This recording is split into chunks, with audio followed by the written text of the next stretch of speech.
Hello student, जय हिंद। आप सभी का फिर से एक बार इस YouTube platform math research centre पर आप सभी का स्वागत है। आज फिर एक बार आपके सामने न्यू टॉपिक के साथ, जिसमें बात करने वाले हैं डिफरेंशिएशन के क्या अनुप्रयोग के बारे में, एप्लीकेशन आप क्या डिफरेंशिएशन के बारे में बात करने वाले हैं। तो पीछे में आपसे क्या अवकलन के बारे में, आव्यूसादिक, रिलेशन फंक्शन जैसे चैप्टरों के बारे में क्या जितने भी इंपॉर्टेंट क्वेश्चन आपके एग्जाम में बन सकते हैं, जितने भी क्वेश्चन के आने की पॉसिबिलिटी है, पूरे क्वेश्चन को मैं क्या कर चुका हूं, करा चुका हूं।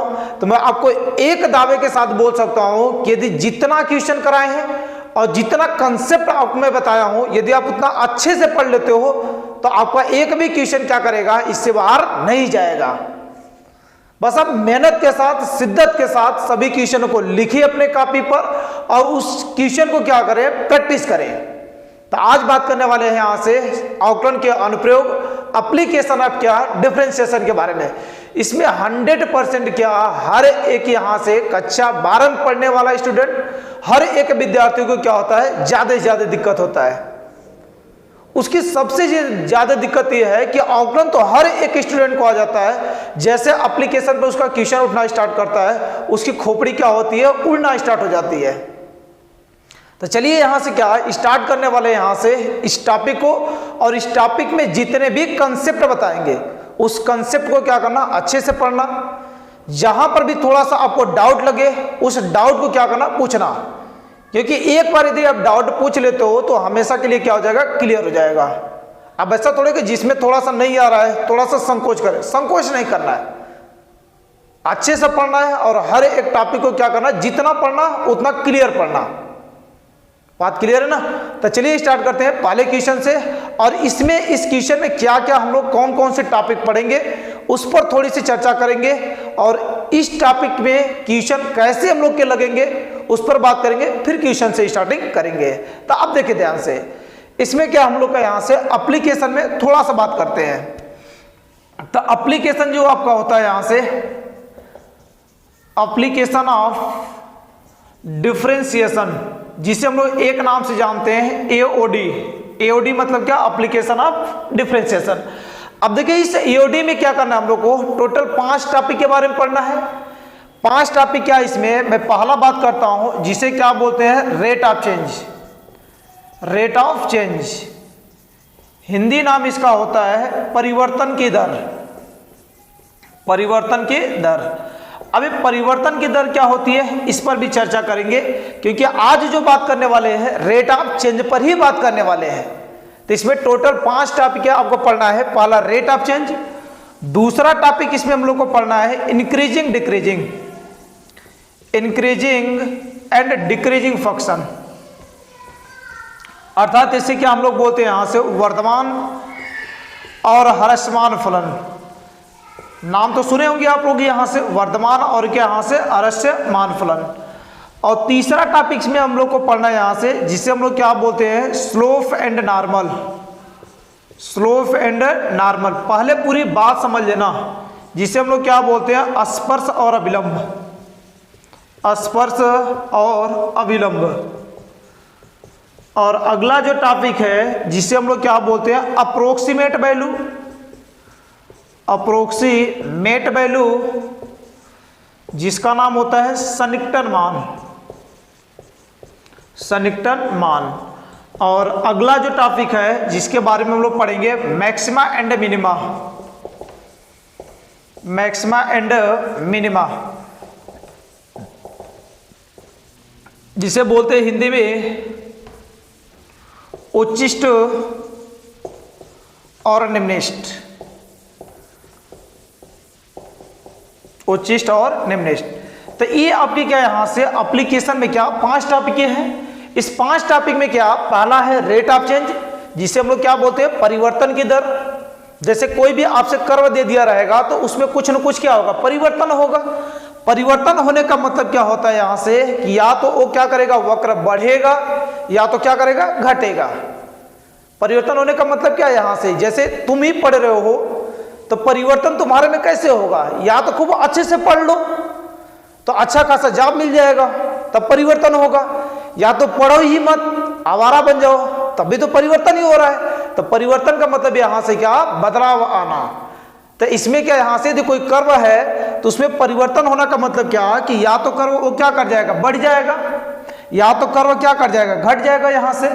तो उसे हम लोग क्या बोलते हैं, परिवर्तन की दर बोलते हैं। और उधर कितने स्पीड से बढ़ेगा, कितने स्पीड से घटेगा। आपकी प्रोग्रेस यहां से क्या, पढ़ाई कर रहे हो, प्रोग्रेस साल भर में कितनी स्पीड से तुम किए, तो होता रेट ऑफ चेंज होता है। कितना यहां से दिनों में किए, कितना समय लगाए, कितना परिवर्तन हुआ। तो इसमें सेम कहानी क्या, यदि कोई कर्व आपसे है तो उसमें कितना परिवर्तन होगा और कितने स्पीड से परिवर्तन होगा, उस पर बात चलेगी। और दूसरा यहां से हम लोग का क्या है, इंक्रीजिंग डिक्रीजिंग फंक्शन, जिसमें अक्सर हर एक स्टूडेंट को क्या होता है, ज्यादा से ज्यादा दिक्कत होता है। लेकिन जब मैं आपको पढ़ाऊंगा पूरे कंसेप्ट के साथ क्लियर हो जाएगा, ये मैं आपको दावे के साथ बोल सकता हूं। और तीसरा इसमें हम लोग को पढ़ना है स्पर्श और क्या, अभिलंब, जिसे क्या बोलते हैं, स्लोप एंड नॉर्मल, कि इसमें क्या यहाँ से स्पर्श रेखा के बारे में और क्या यहाँ से अभिलंब रेखा के बारे में पढ़ना है।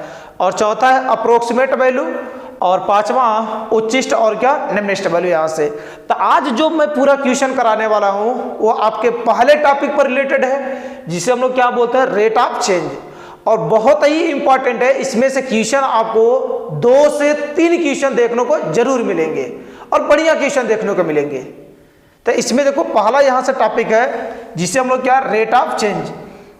तो इस पहले टॉपिक पर सब आज जितना भी क्वेश्चन कराने वाले हैं सब इस पर कराने वाले हैं। तो इस पर थोड़ा सा क्या करते हैं, बात कर लेते हैं। अब देखो रेट ऑफ चेंज का मतलब यहां से परिवर्तन की दर। कोई भी आपसे कर्व लिखा गया है तो उसमें परिवर्तन कितना होगा। तो पहला बात मैं आपसे पूछूंगा, परिवर्तन कब होगा। पहला क्वेश्चन है यहां से कि सर कोई कर्व लिखा गया है, वक्र दिया गया है, तो उसमें परिवर्तन कब होगा। तो मैं आपसे एक छोटी बात से समझाऊंगा कि जैसे आप क्या यहां से 2 फ्रेंड हो, अब इसमें क्या है, एक क्या कर रहा है, पढ़ रहा है, और दूसरे में क्या, किसी दिन वो पढ़ रहा है, किसी दिन क्या फ्री है। तो तुम यदि घूमने के लिए जब जाओगे तो यदि वो फ्री रहेगा, जब वो क्या रहेगा, फ्री रहेगा, तो वो क्या कर जाएगा, तुम्हारे साथ चला जाएगा घूमने। यदि वो फ्री नहीं रहेगा तो क्या करेगा, बोलेगा बट यहाँ से मुझे अभी पढ़ना है, तो वो क्या करेगा, आपके साथ नहीं जाएगा। तो इसका मतलब यहां से क्या कि किसी में उसमें तो परिवर्तन तुम तभी कर सकते हो जैसा तुम चाहोगे तैसा वैसा वो बने। तो कब बनेगा, जब वो फ्री रहेगा। तो सेम कहानी यहां से क्या कि यदि कोई कर्व लिखा गया है तो इस कर्व में परिवर्तन तभी होता है जब उसमें वेरिएबल हम लोग का क्या हो, स्वतंत्र चर हो। कौन सा चर हो, स्वतंत्र चर हो। स्वतंत्र चर जब होगा उसी के रिस्पेक्ट में हम लोग का क्या होता है, परिवर्तन होता है यहां से। और जो यहां से स्वतंत्र होता है उसी में परिवर्तन होता है। ध्यान से सुना मैं क्या बोल रहा हूं, जो स्वतंत्र चर होता है उसी में क्या होता है, परिवर्तन होता है। इसीलिए कोई भी फंक्शन जो होता है उसका जो डिफरेंशिएशन होता है, ध्यान से सुना, डायरेक्ट में ले चल रहा हूं, यहां से क्या स्वतंत्र चर होगा तभी उसमें क्या होगा, परिवर्तन होगा। जैसे मैं बोला ना, फ्रेंड है उसे लेकर तभी जा सकते हो जब वो क्या होगा, फ्री होगा। अपने हिसाब से उसमें परिवर्तन आप तभी कर सकते हो जब वो कैसा बैठा हो, फ्री बैठा हो। जब पढ़ता रहेगा तो मार्क भगा देगा, क्या हट यहां से, अभी तो पढ़ना है मुझे। तो इसमें क्या यहां से परिवर्तन उसमें तभी होगा जब वो क्या होगा, स्वतंत्र होगा। तो इसमें कर्व पर बात करेंगे तो स्वतंत्र चर होगा तभी उसमें परिवर्तन होगा।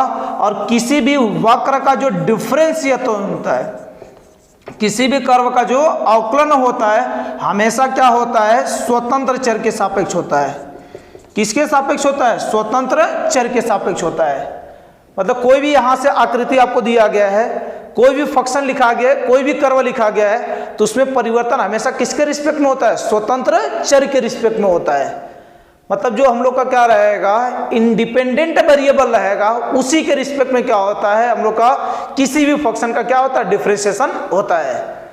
मैं इसे आपको लिंकअप क्यों बना रहा हूं, क्योंकि जब आगे चलकर आप जाओगे क्वेश्चन में तो यही पकड़ना सबसे मुश्किल होता है स्टूडेंट के लिए कि सर किसके रिस्पेक्ट में हम लोग डेरिवेटिव करें और कौन सा फंक्शन बनेगा और कौन सा कांस्टेंट बनेगा। तो मैं आपसे बोलूंगा यहां से कि जो चीज क्या रहेगा, स्वतंत्र रहेगा, और जो क्या रहेगा यहां से प्रतंत्र। तो इसमें देखो या तो स्वतंत्र होगा तो स्वतंत्र चर होगा तो क्या होगा, वेरिएबल होगा। तो जो स्वतंत्र चर होगा वो क्या हम लोग का यहां से वेरिएबल होगा। जैसे मैं अभी एक छोटी सी बात करता हूं कि जैसे मान लेते हैं एक कोई बेलन दे, ध्यान से समझना, पूरी बात समझ आ जाएगी तो क्वेश्चन लगाना बहुत ही आसान है। यदि आपको समझ नहीं आया कि सर किसके रिस्पेक्ट में अवकलन करेंगे, तब पूरी कहानी आपकी खराब हो जाएगी, एक भी क्वेश्चन नहीं बनेगा। तो देखिए जैसे यहां से आपके सामने क्या, ये मान लेता हूं कोई ये क्या है, बेलन है, ध्यान से सुना मैं क्या बोल रहा हूं। तो एक कोई बेलन दिया गया है और इसकी ये क्या हाइट है और ये क्या है, रेडियस है। तो मैं आपसे बोलता हूं कि इस बेलन की जो हाइट है वो कांस्टेंट हो, ये क्या हो, कांस्टेंट हो, मतलब क्या हो, फिक्स हो। कांस्टेंट है क्या, यहां से 5 सेंटीमीटर हो, जबकि इसका रेडियस क्या हो, परिवर्तनशील हो। क्या हो, रेडियस परिवर्तनशील हो। तो परिवर्तनशील मतलब क्या, रेडियस में परिवर्तन होगा। मान लेते हैं इस रेडियस में परिवर्तन जो हो रहा है 3 सेंटीमीटर पर सेकंड की दर से हो रहा है। एक कोई बेलन दिया गया है जिसकी हाइट क्या है, कांस्टेंट है, और रेडियस में क्या है, परिवर्तन हो रहा है। तो आपसे बोलेगा कि इसके आयतन में परिवर्तन बताओ। तो गोले का आयतन देखो यहां से क्या, बेलन का आयतन पाई आर स्क्वायर और कितना से एच। तो इसमें देखो एच तो हाइट जो हो चुका है वो क्या हो चुका है, कांस्टेंट हो चुका है। तो बोलो जब ये हाइट कांस्टेंट हो चुका है, परिवर्तन किस में हो रहा है, उसके रेडियस में हो रहा है। तो आप बोलोगे ना सर उसके रेडियस में क्या हो रहा है, परिवर्तन हो रहा है। इसका मतलब रेडियस जो है वो क्या है, फ्री है। रेडियस फ्री है तभी तो उसमें क्या हो रहा है, परिवर्तन हो रहा है। तो इस फंक्शन का जब हम लोग डिफरेंशिएशन करेंगे, किसके आयतन में कितना परिवर्तन होगा, तो किसके रिस्पेक्ट में करेंगे यहां से। तो आप देखो रेडियस में परिवर्तन हो रहा है, और रेडियस में किसके रिस्पेक्ट में परिवर्तन हो रहा है। तो आप बोलोगे सर टाइम के रिस्पेक्ट में परिवर्तन हो रहा है। मतलब 1 सेकेंड में ये जो रेडियस है वो कितना सेंटीमीटर हो जा रही है, 2 सेंटीमीटर, सॉरी 3 सेंटीमीटर। तो इसी प्रकार 2 सेकेंड में बोलो कितना आ जाएगा यहां से, तो इसी का दोगुना क्या, 6 सेंटीमीटर हो जाएगा।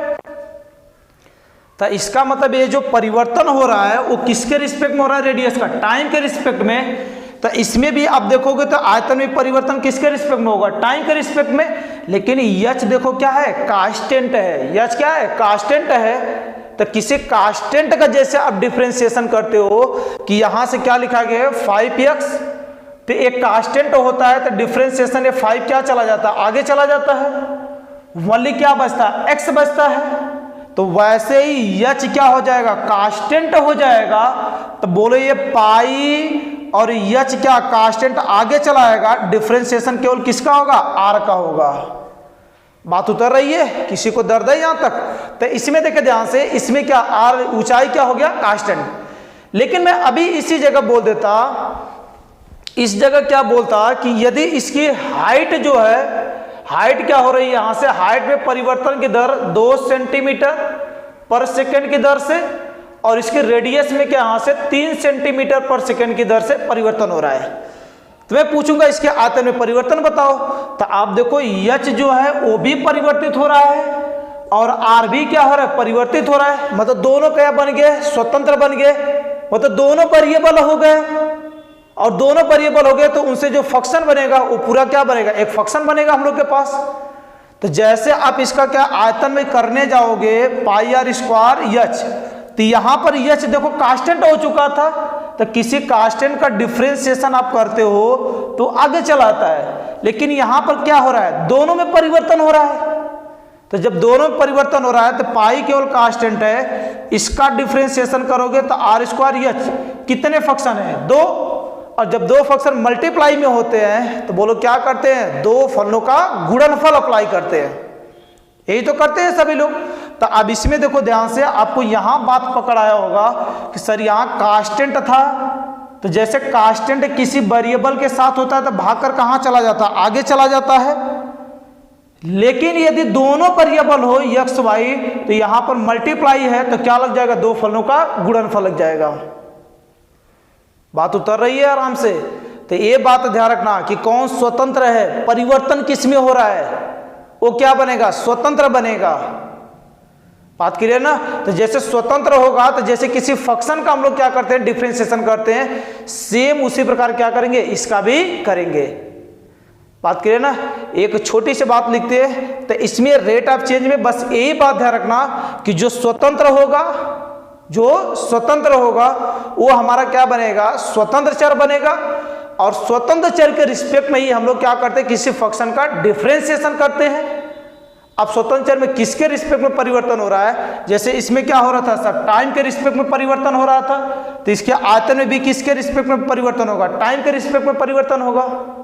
बात क्लियर ना। तो इसमें दो बातें बस ध्यान रखना और पूरी बात मैं आपको समझा ले जाऊंगा। तब देखिए ध्यान से, रेट ऑफ चेंज में ये दो बातें आपको ध्यान रखना है।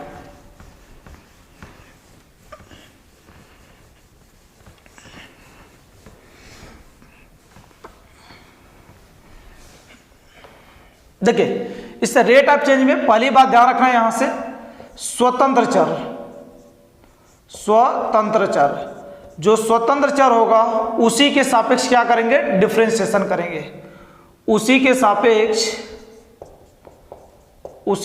सापेक्ष उसका क्या करेंगे, अवकलन करेंगे।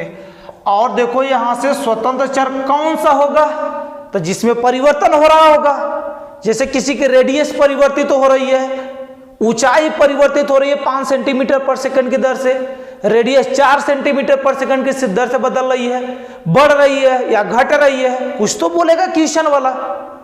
तो जिसमें परिवर्तन होगा वो क्या होगा, स्वतंत्र चर होगा। बात क्लियर नहीं, ये बात ध्यान रखना यहां से। अब यहां से स्वतंत्र कौन होगा, जिसमें परिवर्तन होगा, जिसमें परिवर्तन होगा। जो जो बता रहे ना उसे ध्यान रखना, हर एक क्वेश्चन लग जाएगा जिसमें परिवर्तन हो। बात क्लियर है।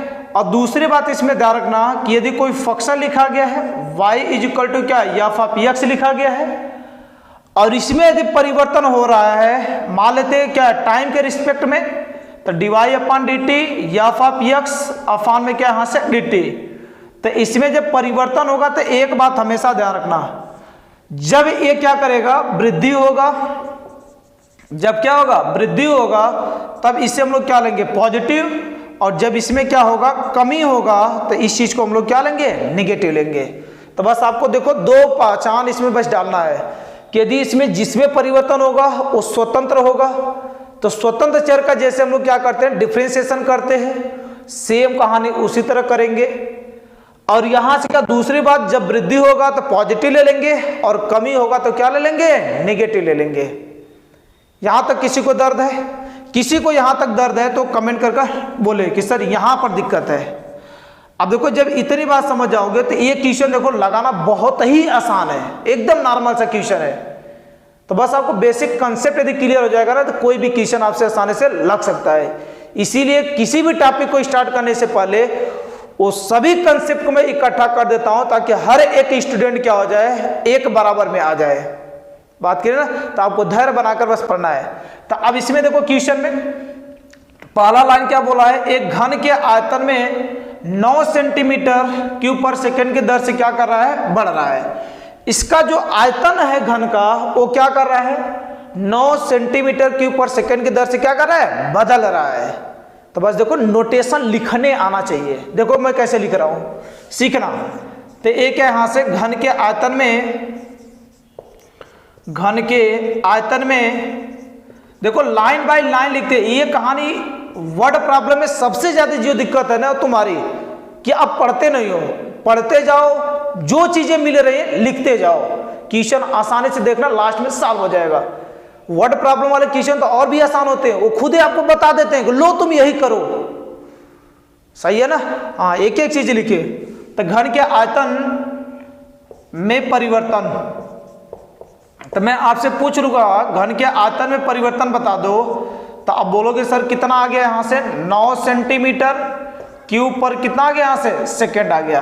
तो मैं आपसे बोलता हूं थोड़ा सा नोटेशन भी डाल देते हैं। तो आयतन को किससे डिनोट करते हैं, बी से। अब इसमें परिवर्तन हो रहा है किसके रिस्पेक्ट में, टाइम के रिस्पेक्ट में, तो डीबी अपॉन में कितना जाएगा, dt। बात क्लियर, यहां तक तो कोई दर्द नहीं है। अब देखो कोई घन है, उसके आयतन में परिवर्तन हो रहा है, तो मैं आपसे धीरे से एक बात पूछ लिया कि उसके घन के आयतन में परिवर्तन आपको दे दिया गया है, तो उसके साइड में कितना परिवर्तन होगा वो निकालो तुम।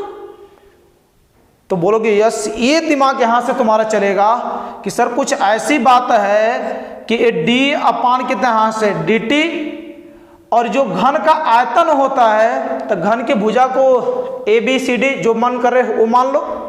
मैं मान लेता हूं यहां से कि A और कितना यहां से भुजा Q होता है = 9 सेंटीमीटर क्यूब पर सेकेंड। सही है ना। तो मैं अब हटा देता हूं यूनिट। अब इसमें बोलो क्या है, अब इसका जब डिफरेंशिएशन करेंगे तो बोलो, याद है ना सबको, T के रिस्पेक्ट में A का तो होगा नहीं, लेकिन आप करोगे तो बोलो क्या बचेगा यहाँ से 3A² और यहाँ से बोलो कितना आएगा DA अपान में कितना आएगा DT = कितना आ जाएगा 9। तो बोलो ये 3 से कट जाएगा तो DA अपान में क्या यहाँ से DT = ये 9 हो जाएगा और 9 को मैं काट दूँ एक लाइन तो बोलो ये कितना आएगा 3 3 जा 9 और A² को हम लोग क्या दे दिए नीचे। बोलो यहाँ तक किसी को दर्द है क्या? बहुत ही सिंपल काम किए, जो दिया गया था आयतन में परिवर्तन बस निकाल दिए। एक घन का आयतन होता है सबको पता है ना, हाँ ये पता होना चाहिए। घन का आयतन क्या होता है? भुजा का क्यूब। अभी मैं लिख दूंगा, इसके बाद नहीं पता है तो। अब आगे क्या बोल रहा है, यदि इसके कोर की लंबाई 10 सेंटीमीटर है, इसमें देखो कोर की लंबाई आपसे दे चुका है, तो देखिए ध्यान से, एक कोर की लंबाई, कोर मतलब भुजा की लंबाई, तो कोर की लंबाई जो आपसे दे चुका है उसके भुजा को बोलो हम लोग किससे डिनोट किए? A से। तो A कितना दे चुका है 10 सेंटीमीटर। तो आगे क्या पूछा गया है, इसके संपूर्ण पृष्ठीय क्षेत्रफल किस दर से बढ़ रहा है। बोलो यहां तक किसी को दिक्कत नहीं है ना। इसमें देखो आयतन बढ़ रहा था तो इसे हम लोग क्या, मैं बताया ना, बढ़ रहा तो पॉजिटिव, बढ़ना मतलब क्या, वृद्धि हो रही है। तो अब देखो ये कितना पूछा गया है, संपूर्ण पृष्ठीय क्षेत्रफल में उसका पृष्ठीय क्षेत्रफल कितने दर से बढ़ रहा है। तो मैं आपसे पूछ लूंगा कि बता दो बेटा यहां से, इस संपूर्ण पृष्ठीय क्षेत्रफल, घन का संपूर्ण पृष्ठीय क्षेत्रफल, संपूर्ण पृष्ठीय क्षेत्रफल, तो आप बोलोगे यहां से सर A = संपूर्ण पृष्ठीय क्षेत्रफल जिसे नहीं पता है 6A² होता है, मतलब 6 भुजा स्क्वायर होता है। अब इसी में परिवर्तन की दर पूछा गया है, तो मैं आपसे पूछूंगा कि जब इसके साइड में, साइड मतलब उसकी भुजा में टाइम के रिस्पेक्ट में परिवर्तन हो रहा है, तो बोले जब टाइम के रिस्पेक्ट में तो उसका एरिया में भी किसके रिस्पेक्ट में होगा, टाइम के रिस्पेक्ट में। तो बस इसी जगह लिखेंगे यहां से टाइम के सापेक्ष, टाइम के सापेक्ष क्या करने पर, अवकलन करने पर। तो बोले यहां से कितना आ जाएगा DA अपान में कितना आएगा DT, A बोलो DA अपान DT हो जाएगा 6A²। आपको तकलीफ ना हो तो A वाला मैं मिटा दूं, थोड़ा सा जगह बच जाएगा मेरा। अब देखो जब इतना हो जाएगा तो बोलना ध्यान से, तो इसमें बोलो कितना आ जाएगा, यहां से DA अपान में कितना आ जाएगा DT हो जाएगा। इसमें 6 तो कांस्टेंट है, आगे चला आएगा। A² का डिफरेंशिएशन करेंगे तो बोलो कितना आएगा 2A और पीछे क्या आ जाएगा DA अपान में कितना आ जाएगा DT हो जाएगा। देखो 6 तो कांस्टेंट आगे चला आएगा, A² का बोलो फटाक से कितना आ जाएगा 2A। देखो जैसे 2x होता है तो x² का क्या होता है 2x, तो A² है तो क्या आ जाएगा 2A। अब देखो सब कुछ आपको दिया हुआ है, DA अपान में क्या DT, A कितना है यहां से 12A इंटू DA अपान DT। शायद भुजा में परिवर्तन की दर हम लोग पीछे निकालें, देखिए ध्यान से इधर A कितना निकला हुआ है 3/A², तो इसे लिखना चाहे तो 3/A²। आपको तकलीफ ना हो तो A² कट जाएगा, जब ये कट जाएगा तो DA अपान में कितना बचेगा DT। तो बोलो 12 कितना आएगा 36 अपान A कट जाएगा, कितना बचेगा A बचेगा, और A शायद इसके कोर की लंबाई दिया गया है, तो A कितना आएगा DA अपान में DT, ये 36 अपान A का वैल्यू कितना दिया है 10। तो बोलो अब तो कट जाएगा, इसी को लिखना चाहे यहां से तो DA अपान में क्या DT, ये 3.6 सेंटीमीटर किस में दिया गया था सेंटीमीटर में, तो सेंटीमीटर स्क्वायर पर सेकंड हो जाएगा। तो इस तरीके से हम लोग क्या करते हैं, इस टाइप के क्वेश्चन को लगाते हैं। क्या किसी को यहाँ तक तकलीफ या कोई दर्द है तो कमेंट करके पूछे, कुछ नहीं करना, जैसे लाइन बाय लाइन पढ़ते जाएं और क्वेश्चन बनाते चले जाएं। कोई भी क्वेश्चन खूब आसानी से हो जाएगा, बस आपको पहचानने आना चाहिए कि किसके रिस्पेक्ट में काम हम लोग का चलेगा। बात क्लियर ना? तो अब इसे नोट करें, अगला क्वेश्चन लिखते हैं, देखना तुम धुआंधार उसे लगाओगे। तो अब इसे नोट करें, अगला क्वेश्चन लिखते हैं।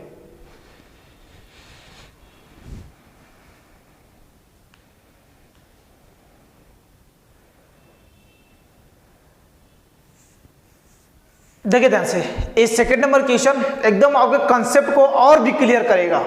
बढ़िया क्वेश्चन है। जो जो चीज आपको मैं जो सिखाया हूं बस उसे ध्यान रखना, क्वेश्चन देखना खूब आसानी से आपको आ जाएगा। तो इसमें देखो क्या है, यहां से मैं बोला ना लाइन बाय लाइन पढ़ते जाना और इस चीज को चिपकाते जाना, लिखते चलना। तो इसमें देखिए ध्यान से क्या बोला गया है, एक आयत की लंबाई यक्स 5 सेंटीमीटर पर मिनट की दर से बढ़ रही है। तो इसकी जो लंबाई है जिसे किससे डिनोट किया है, यक्स से, वो कितना सेंटीमीटर, 5 सेंटीमीटर पर मिनट की दर से क्या कर रही है, बढ़ रही है। तब बढ़ रही है तो इसका मतलब यहां से 1 मिनट में वो कितना बढ़ जा रही है, 5 सेंटीमीटर। यहां तक तो किसी को दर्द नहीं है। अब इसमें इसी चीज को बस यहां लिख लेते हैं। क्या लिखते हैं यहां से कि आयत की लंबाई में ये लिखना जरूर, आयत की लंबाई में परिवर्तन की दर। अब इसके लंबाई में परिवर्तन की दर की बात करेंगे तो इसे किससे डिनोट करेंगे हम लोग, यक्स दिया गया है। अब उसमें परिवर्तन हो रहा है 5 सेंटीमीटर पर मिनट की दर से क्या कर रहा है, बढ़ रहा है। तो बढ़ रहा है तो मैं इसके लिए क्या बोला था, क्या लगाते हैं, प्लस। और किससे डिनोट किया गया है, यक्स से, और डी अपॉन डी टी, किसके रिस्पेक्ट में, टी के रिस्पेक्ट में। कि नोटेशन बस आपको बनाने अच्छे से आना चाहिए। दूसरा लाइन क्या बोला गया है, और चौड़ाई वाई 4 सेंटीमीटर पर मिनट की दर से घट रही है।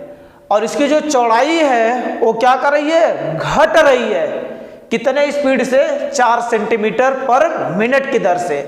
तो देखिए ध्यान से उसे कैसे लिखेंगे, तथा आयत, ये पूरा लिख लेते हैं। आयत में परिवर्तन की दर बोलो यहां से कितना, 4 सेंटीमीटर पर मिनट। और यदि ये घट रही है तो बोलो क्या बताए, माइनस तो लगेगा ही। और बोलो किससे डिनोट करेंगे, किसमें, वाई से। तो डी वाई अपान में कितना आ जाएगा, डी टी हो जाएगा। आगे क्या बोला गया है, जब x is equal to 8 centimetre, अर्थात इसकी लंबाई जब 8 सेंटीमीटर और चौड़ाई कितना है, 6 सेंटीमीटर है, तो हम लोग को 2 क्वेश्चन लगाना है। एक वाला इसके परिमाप में परिवर्तन की दर, दूसरा क्या इसके क्षेत्रफल में परिवर्तन की दर। तो बोले ध्यान से, और आयत की लंबाई व चौड़ाई, आयत की लंबाई व चौड़ाई, किसी को यहां तक तो तकलीफ नहीं हो रहा है, कमेंट करके बोलना। लंबाई व चौड़ाई एक कितना दिया गया यहां से, x is equal to 8 centimetre और y इज इक्वल टू कितना दिया गया है, 6 सेंटीमीटर। यहां तक तो कोई नया काम नहीं किए, जो दिया गया था बस उसी चीज को क्या कर लिए, लिख लिए। बात क्लियर है ना? अब पहला क्वेश्चन हम लोग निकालने जा रहे हैं यहां से कि परिमाप में परिवर्तन की दर। तो मैं आपसे पूछूंगा आयत का परिमाप क्या होता है, आयत का परिमाप। तब बोले जरा ध्यान से, आयत का परिमाप मैं आपसे पूछूं तो कितना आता है, 2 लंबाई प्लस चौड़ाई। तो लंबाई को किससे डिनोट किए हैं, यक्स से, और चौड़ाई को वाई से। बात क्लियर है? अब इसके लंबाई और चौड़ाई किसके रिस्पेक्ट में परिवर्तित हो रहा है, टाइम के रिस्पेक्ट में। तो 100% है कि उसका परिमाप भी किसके रिस्पेक्ट में परिवर्तित होगा, यहां से टाइम के रिस्पेक्ट में। और दूसरी बात मैं बोला कि जब उसके लंबाई चौड़ाई में परिवर्तन हो रहा है तो कोई भी यहां से लिखा गया है, जो स्वतंत्र होगा परिवर्तन तो क्या उसी में होता है। तो इसकी लंबाई और चौड़ाई दोनों में परिवर्तन हो रहा है। तो यक्स और वाई, उसकी लंबाई और चौड़ाई दोनों क्या बनेंगे, वेरिएबल बनेंगे। तो मैं अभी बताया था कि जो स्वतंत्र होगा परिवर्तन उसी में होगा, और जो स्वतंत्र होगा उसी का हम लोग क्या कर पाएंगे, डिफरेंशिएशन कर पाएंगे। और क्या यहां से जब स्वतंत्र होगा तो स्वतंत्र चर होगा, और उसमें हम लोग क्या कर पाएंगे, उसका डिफरेंशिएशन करेंगे। तो किसके रिस्पेक्ट में परिवर्तन हो रहा है, तो आप बोलोगे सर ऊपर किसके रिस्पेक्ट में हो रहा है, टाइम के रिस्पेक्ट में इसकी लंबाई घट रही है और इसकी जो चौड़ाई है वो क्या कर रही है, बढ़ रही है।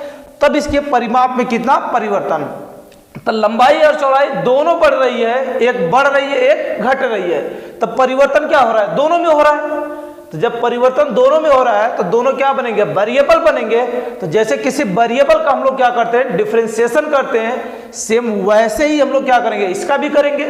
जैसे सिंगल वेरिएबल होता है तो उसका ऑक्टेन हम क्या सीधा करते हैं।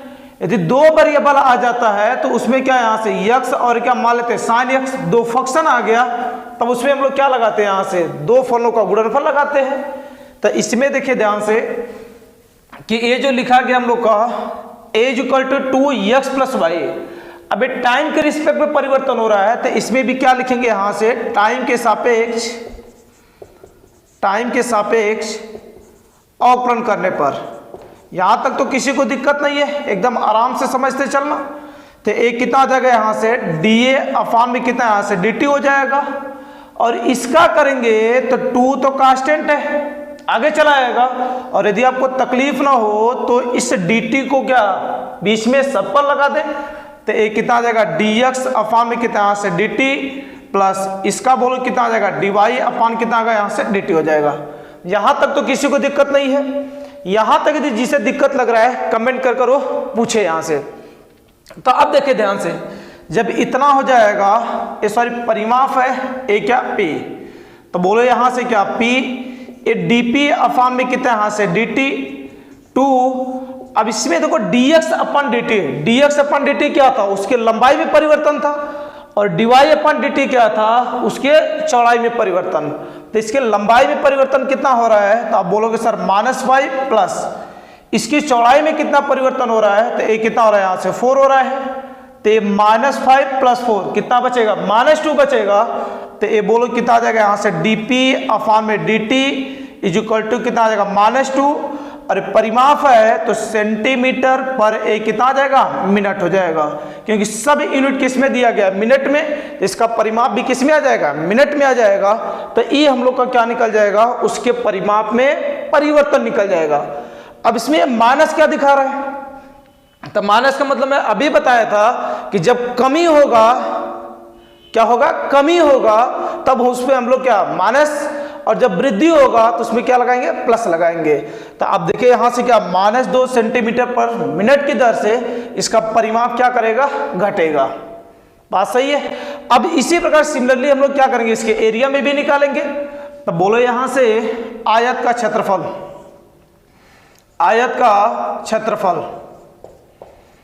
तो आयत का क्षेत्रफल हम लोग क्या जानते हैं, a इज इक्वल टू लंबाई इंटू चौड़ाई।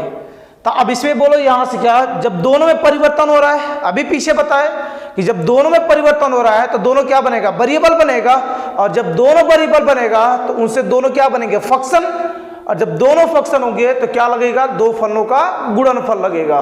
बात क्लियर है ना। तो इसमें बोलो ध्यान से, तो इसका भी परिवर्तन किसके रिस्पेक्ट में होगा, टाइम के सापेक्ष। तो टाइम के सापेक्ष अवकलन करने पर। बोलो यहां तक तो किसी को दर्द नहीं है, कोई तकलीफ हो आप कमेंट कर उसे पूछे। तो बोले एक कितना आ जाएगा यहां से dA अपान में dt, इसे करेंगे तो कितना यहां से d अपान dt x इंटू कितना आ जाएगा y हो जाएगा। तो एक कितने फंक्शन आपको दिख रहे हैं, तो आप बोलोगे सर दो फंक्शन। जब दो फंक्शन है तो बोलो बीच में इंटू है, तो क्या किसी को फर्स्ट और किसी को क्या मान लेते हैं, सेकेंड फंक्शन। तो एक कितना आ जाएगा dA अपान dt, पहले को पकड़ते हैं, दूसरे का क्या करना, डिफरेंशिएट, प्लस दूसरे को पकड़ना और पहले का डिफरेंशिएट। इतनी तो बात क्लियर है सबको। अब इसमें क्या dA अपान में कितना यहां से dt हो जाएगा, x इंटू dy अपान dt। इस सब कुछ आपके सामने पड़ा हुआ है। x का वैल्यू कितना दिया गया है, 8 दिया गया है। dy अपान dt, इसके चौड़ाई में परिवर्तन कितना है यहां से 4, प्लस y का वैल्यू कितना है यहां से 6 इंटू dx अपान dt कितना लिखा गया, -5 लिखा गया है।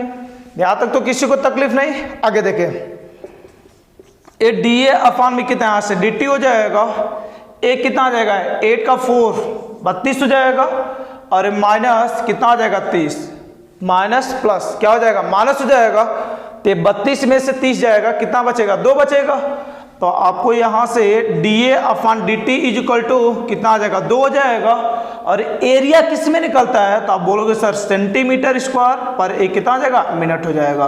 तो ये जब पॉजिटिव आ रहा है तो इसका मतलब उसकी जो एरिया होगी वो 2 सेंटीमीटर स्क्वायर पर मिनट की दर से क्या करेगी, बढ़ेगी।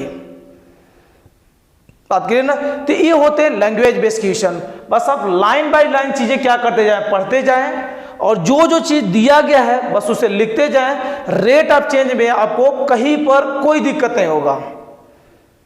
बस आप क्या लाइन बाय, ये देखो लैंग्वेज बेस्ड क्वेश्चन की खास बात यही है कि उसमें आप लाइन बाय लाइन क्या करते जाएं, लिखते जाएं और जितने कंसेप्ट आ रहे हैं उसे लिखें और किस चीज की जरूरत है उसे आप क्या करें, लिखें और पूरी कहानी आपके सामने चली जाएगी। बात क्लियर ना। तो आप इसे नोट करें और जिसे एरिया वगैरह नहीं आता है अभी मैं लिखा देता हूं इसके बाद, तो आप इसे क्या करें, अच्छे से नोट करें। अगला क्वेश्चन लिखते हैं, वो भी बेहतरीन क्वेश्चन है जो आपके एग्जाम में सीधे आने की पॉसिबिलिटी है। तो आप इसे नोट करें, अगला क्वेश्चन लिखते हैं।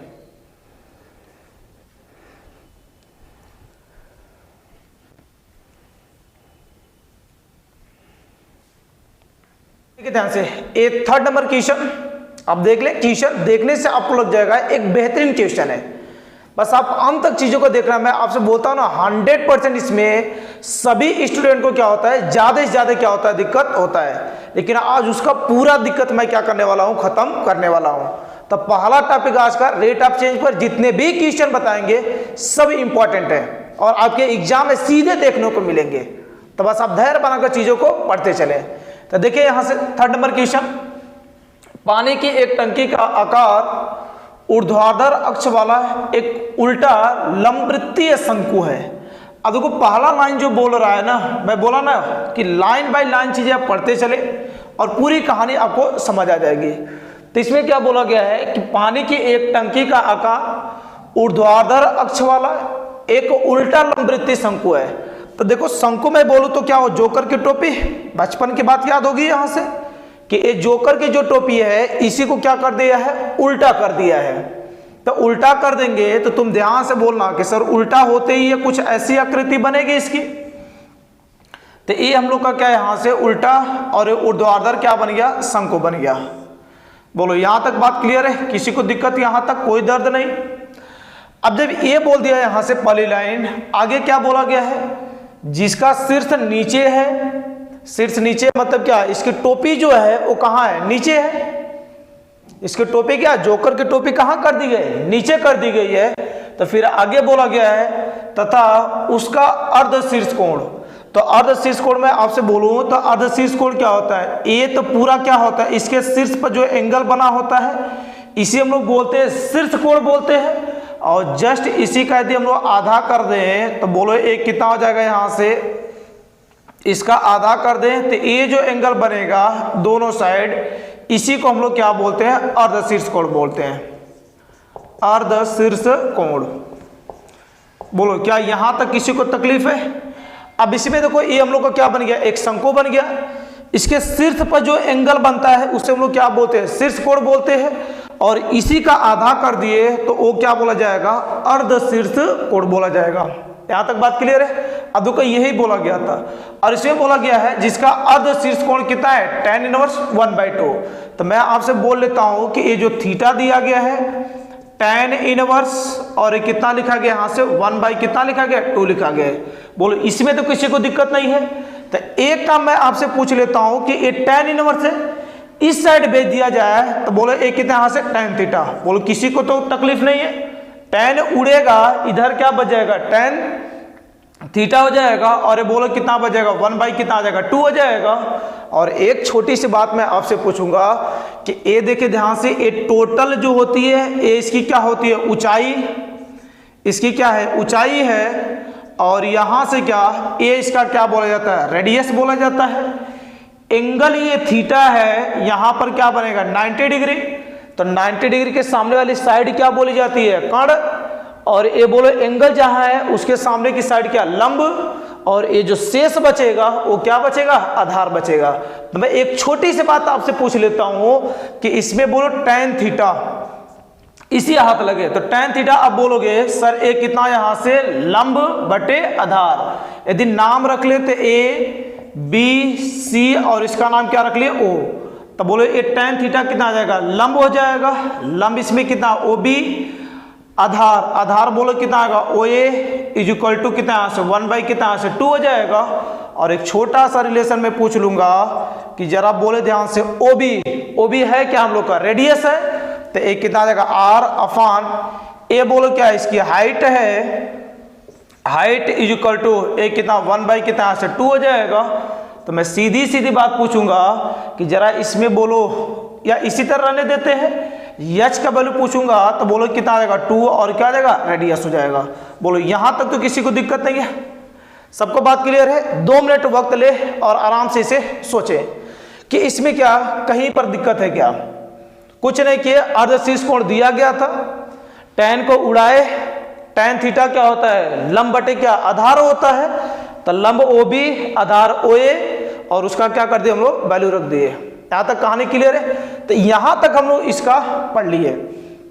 आगे बोला गया है टंकी में पानी 5 सेंटीमीटर क्यूब पर हावर की दर से भरा जाता है, पानी के स्तर के बढ़ने की दर उस क्षण ज्ञात कीजिए जब टंकी में पानी की ऊंचाई कितना हो 4 सेंटीमीटर हो।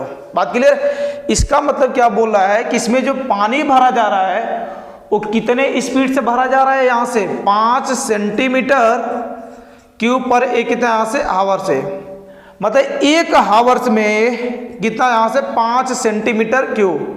मतलब ये जो लिखा गया है वो क्या लिखा गया है आयतन ही तो लिखा गया है, जितना इसमें पानी है उसके आयतन का 5 भाग जो है वो कितने हावर में भर दिया जा रहा है 1 हावर में भर दिया जा रहा है यहां से। तो फिर आगे आपसे बोल रहा है कि पानी के स्तर के बढ़ने की दर उस क्षण ज्ञात कीजिए, मतलब ये जो हाइट है ध्यान से देखना, इसमें पानी जब भरेगा तो हाइट क्या करेगी बढ़ेगी पानी की, तो हम लोग को उस क्षण इसका स्तर पानी का बोला ना पानी के स्तर के बढ़ने की दर उस क्षण ज्ञात कीजिए जब उस पानी में पानी क्या कितना हाइट तक पहुंच चुका होगा 4 सेंटीमीटर तक। बात क्लियर ना। तो जब ये पानी का ऊंचाई 4 सेंटीमीटर तक पहुंच जा रहा है तब हम लोग को क्या करना है उसका हाइट अर्थात पानी के बढ़ने की दर कितने स्पीड से बढ़ रहा है उसको हम लोग को निकालना है। मतलब सीधी सीधी बात में बोलूं तो एच में कितना परिवर्तन होगा वही हम लोग को क्या करना है निकालना है। तो मैं एक बात आपसे पूछता हूं कि रेडियस तो फिक्स है, तो रेडियस में कोई परिवर्तन नहीं, आयतन है तो रेडियस तो टंकी क्या है फिक्स है, न तो बढ़ेगी न तो घटेगी। बस उसमें क्या बढ़ेगा इसके पानी का स्तर क्या करेगा बढ़ेगा और घटेगा। तो देखो जो चीज है ना उस लाइन को मैं लिख रहा हूं तो मैं तुम्हारी पूरी भाषा में लिख देता हूं इस तरह कि इसमें क्या टंकी में पानी इतने दर से बढ़ रहा है, तो बोलो यहां से क्या लिख देते हैं शंक्वाकार, पूरा लिख दे डायरेक्ट लंबवृत्तीय शंकु, लंबवृत्तीय शंकु के आयतन में परिवर्तन, शंकु के आयतन में परिवर्तन की दर, आयतन में परिवर्तन की दर। अब परिवर्तन की दर की बात में पूछूंगा तो आप यही बोलोगे सर ये भी है, इसमें परिवर्तन dB किसके रिस्पेक्ट में हो रहा है तो 5 सेंटीमीटर क्यूब पर हावर, मतलब ये टाइम के रिस्पेक्ट में कहानी बदल रही है। और ये बोले यहाँ से क्या लंबवृत्तीय शंकु का आयतन सबको याद है, नहीं याद है तो मैं बता देता हूँ यहाँ से 1 कितना यहाँ से ये पहले तो इसी लिखे लेते हैं 5 सेंटीमीटर क्यूब पर एक कितना यहाँ से हावर ये लिखा गया है। अब इसमें देखो ध्यान से आयतन होता क्या है उससे हम लोग लिखते हैं यहाँ से तो डी अपान कितना आएगा dt हो जाएगा। और इसके आयतन की बात करेंगे तो कितना आता है 1/3 पाई आर स्क्वायर एच, जिसे नहीं आता वो जरूर लिख लेगा इज इक्वल टू एक कितना यहाँ से 5 सेंटीमीटर क्यूब पर हावर। अब इसमें देखो मैं अभी आपसे बोला था कि परिवर्तन किस में निकालना है हम लोग को उसकी हाइट में परिवर्तन निकालना है, मतलब रेडियस तो फिक्स है, तो रेडियस जो फिक्स है तो मैं बोला जो फिक्स हो गया वो कैसा काम करेगा कांस्टेंट का काम करेगा। तो किसी कांस्टेंट का जब डिफरेंशिएशन हम लोग करते हैं अवकलन करते हैं तो वो क्या होता है अकेला होता है कांस्टेंट तो उसका अवकलन क्या हो जाता है, जीरो। और किसी फंक्शन या वेरिएबल के साथ होता है तो कहाँ भागकर चला जाता है, आगे चला जाता है। यही तो सिखाए हैं। तो आप देखिए ध्यान से, ऊंचाई में परिवर्तन निकालना है, मतलब रेडियस को पूरा हम लोग किस में कन्वर्ट कर लेते हैं, हाइट में। तो बोलो मैं यहाँ से आपसे पूछता हूँ कि रेडियस का वैल्यू बता दो यहाँ से, तो आर का वैल्यू बोलो कितना आएगा, एच अपान में कितना आएगा, 2 हो जाएगा। तो इसे मैं पूरा कन्वर्ट कर रहा हूँ, ध्यान से देखना, d upon d t 1/3 pi, r का वैल्यू रखे तो h/2 का कितना आ जाएगा, whole square into h is equal to कितना लिखा गया, 5 लिखा गया है। इसमें से बोलो ध्यान से, ये π/3 ये तो कांस्टेंट है, आगे चला आएगा डी अपान कितना से डी टी, इसे बोलो 2 का स्क्वायर कितना आ जाएगा 4, एच स्क्वायर और ये एच। अब देखिए जरा ध्यान से, अपने दिमाग के घोड़े दौड़ाएं, तो H square H, 2 H square यहाँ पर, एक यहाँ पर, कितना एच क्यू लिख सकते हैं। तो ये बोलो कितना आ जाएगा, यहाँ से एच क्यूब हो जाएगा, अपान में कितना आ जाएगा 4 इज इक्वल टू कितना आ जाएगा 5 हो जाएगा। अब इसमें यदि ध्यान से देखें तो 4 तो आगे भेज दें तो पाई अपान कितना आ जाएगा 12 हो जाएगा। एच क्यू का अवकलन करेंगे तो टी के रिस्पेक्ट में तो होगा नहीं, और मैं बोला हूं होगा नहीं लेकिन करेंगे, तो बोलो कितना 3h square D h upon में कितना आएगा d t is equal to कितना से 5। बोलो यहां तक तो किसी को तकलीफ नहीं है। अब जब इसमें यदि कोई तकलीफ नहीं है तो आगे आ जाओ फटाफट इधर। तो एक कितना हो जाएगा, यहाँ से 3 से कटेगा, और एक कितना बचेगा यहाँ से पाई एच स्क्वायर अपान, जब 3 से कटेगा तो बोलो कितना आ जाएगा 4, और डी एच अपान में d t is equal to कितना से 5। तो क्या करें, सबको उधर झटके, तो उस साइड जब ये जाएगा तो डी एच अपान में कितना से डी टी, 4 तो ऊपर चला जाएगा, कितना आ जाएगा 20, और ये नीचे दौड़ कर आएगा तो पाई एच और कितना आ जाएगा स्क्वायर हो जाएगा। अब देखो ऊंचाई आपको दिया गया था कि जब उसकी ऊंचाई कितना हो जाए 4 सेंटीमीटर, तब परिवर्तन निकालना था यहाँ से। तो इसकी जो ऊंचाई दिया गया, ध्यान से देखना, डी एच अपान में डी टी, इसमें क्या 20 upon pi into H square, H square मतलब क्या 4 का स्क्वायर कर दे, तो बोलो 4 का स्क्वायर कितना होता है यहाँ से 4 स्क्वायर, तो डी एच अपान में कितना से डी टी हो जाएगा, 20 अपान पाई इंटू एक कितना आ जाएगा 16 हो जाएगा। यदि आपको बुरा न लगे तो 4 से काट दे, तो एक कितना बचेगा यहाँ से डी एच अपान डी टी, 4 से कटेगा तो 4 × 5 = 20 हो जाएगा, और 4 × 3 कितना यहाँ से 12 सेंटीमीटर पर एक कितना आ जाएगा यहाँ से हावर आ जाएगा। तो ये जो हम लोग का निकल जाएगा यहाँ से 5/3 पाई सेंटीमीटर पर हावर। तो ये क्या है कि पानी का जो स्तर है वो कितने स्पीड से बढ़ेगा, 5/3 पाई सेंटीमीटर पर हावर। मतलब जब पानी से भरा जाएगा तो 1 घंटे में कितना भरा जाएगा 5/3 पाई, इतनी हाइट उसकी क्या करेगी, बढ़ेगी पानी की। बात क्लियर है। इसमें कहीं पर किसी को दिक्कत हो तो कमेंट करके क्या करें, पूछे एक बार, लेकिन आप इसे धैर्य से उतारे। एक एक लाइन, एक एक चीज जो कंसेप्ट मैं बताया हूं ना, बेसिक कंसेप्ट, वो बस ध्यान रखना, बाकी सब कहानी एकदम आसानी से चलेगी। पड़ोसी उड़ जाएगा लेकिन तुम्हारा क्वेश्चन बनेगा। तुम तो बस शिद्दत से पढ़ना, तुमसे हर एक क्वेश्चन बन जाएगा, लेकिन तुम्हारे अगल बगल वाले स्टूडेंट जो होंगे उनका पॉसिबल ही नहीं होगा, क्योंकि इसमें अक्सर ज़्यादा से ज़्यादा स्टूडेंट को क्या होता है, सबसे ज़्यादा प्रॉब्लम होती है। तो उस प्रॉब्लम को आज जड़ से खत्म करेंगे। बस आप धैर्य बनाकर अंत तक चीज़ों को अच्छे से क्या करेंगे, पढ़ेंगे, अपने कॉपी में इसे नोट डाउन करेंगे, और 2-3 दिन बाद इसे क्या डेली आप क्या करते रहेंगे, प्रैक्टिस करते रहेंगे। बात क्लियर है ना। तो अब इसे नोट करें, अगला क्वेश्चन लिखते हैं।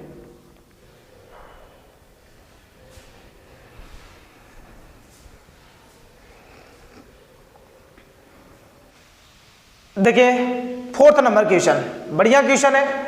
पिछले जैसे क्वेश्चन से थोड़ा सा हटकर है। पिछला क्वेश्चन थोड़ा सा घुमाया था, लेकिन ये तो उससे सिंपल ही है, लेकिन इंपॉर्टेंट क्वेश्चन है।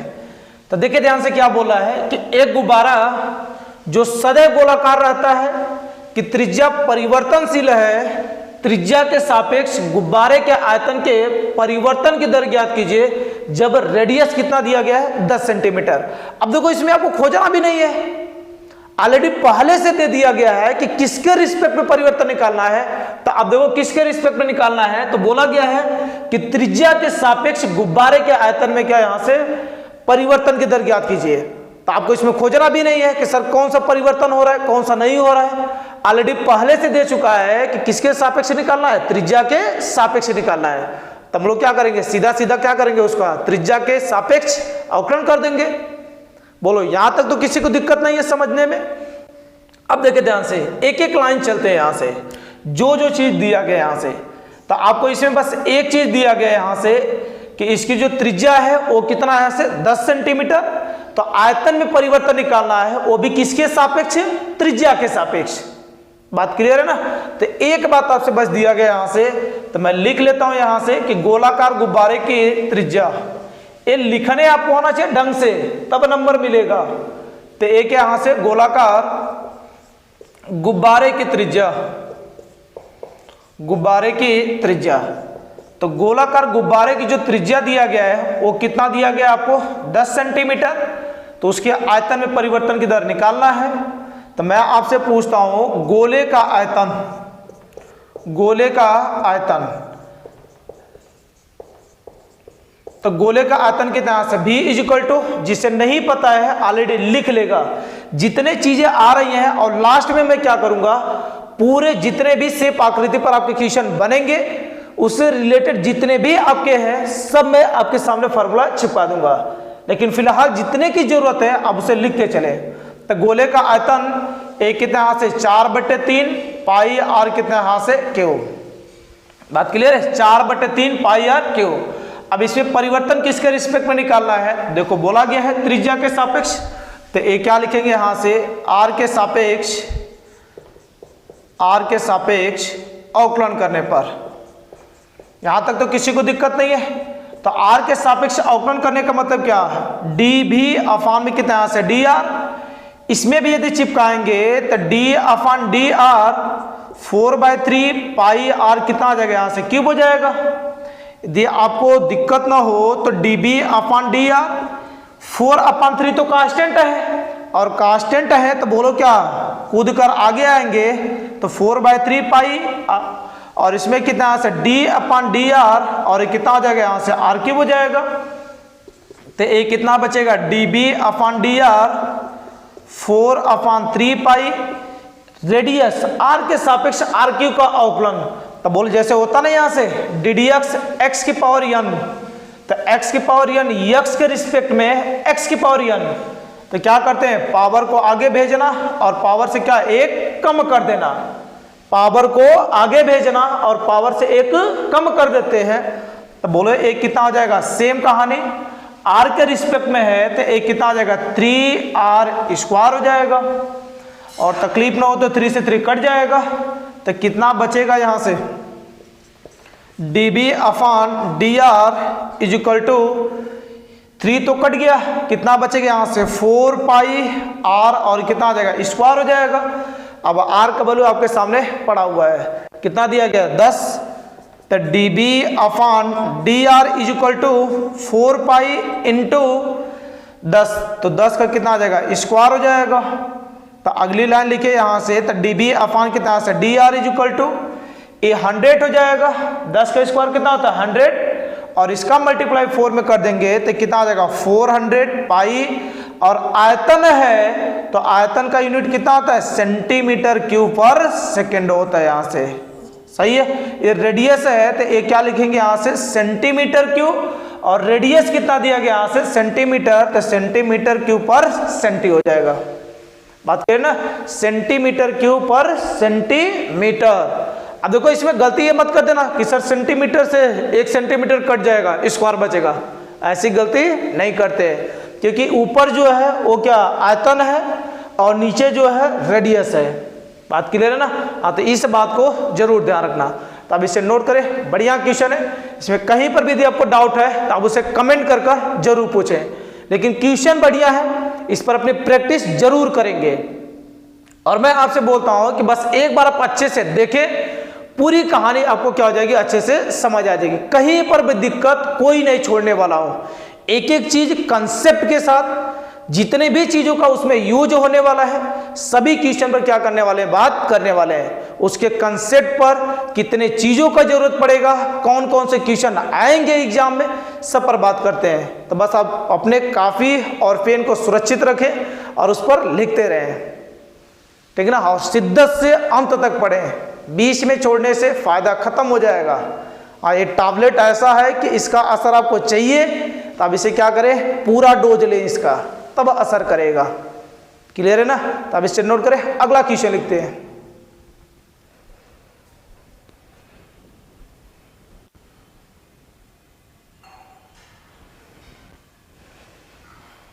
देखिए ये 5 नंबर क्वेश्चन बढ़िया क्वेश्चन है। एक क्वेश्चन तो देखकर स्टूडेंट बहुत ज्यादा कंफ्यूज हो जाता है। पहला ही बात तो करने से पहले एक कंफ्यूजन में लेकर इसे जीता है, लेकिन तुम देखना तुम्हें खूब आसानी से आ जाएगा, किसी भी चीज का आपको इसमें दिक्कत नहीं पड़ेगी। तो बस देखे ध्यान से क्या लिखा है। बस मैं बोला ना, पहला लैंग्वेज बेस्ड क्वेश्चन को करने के लिए पहले आप उस डाटा को अच्छे से क्या क्या करें, पढ़ा करें।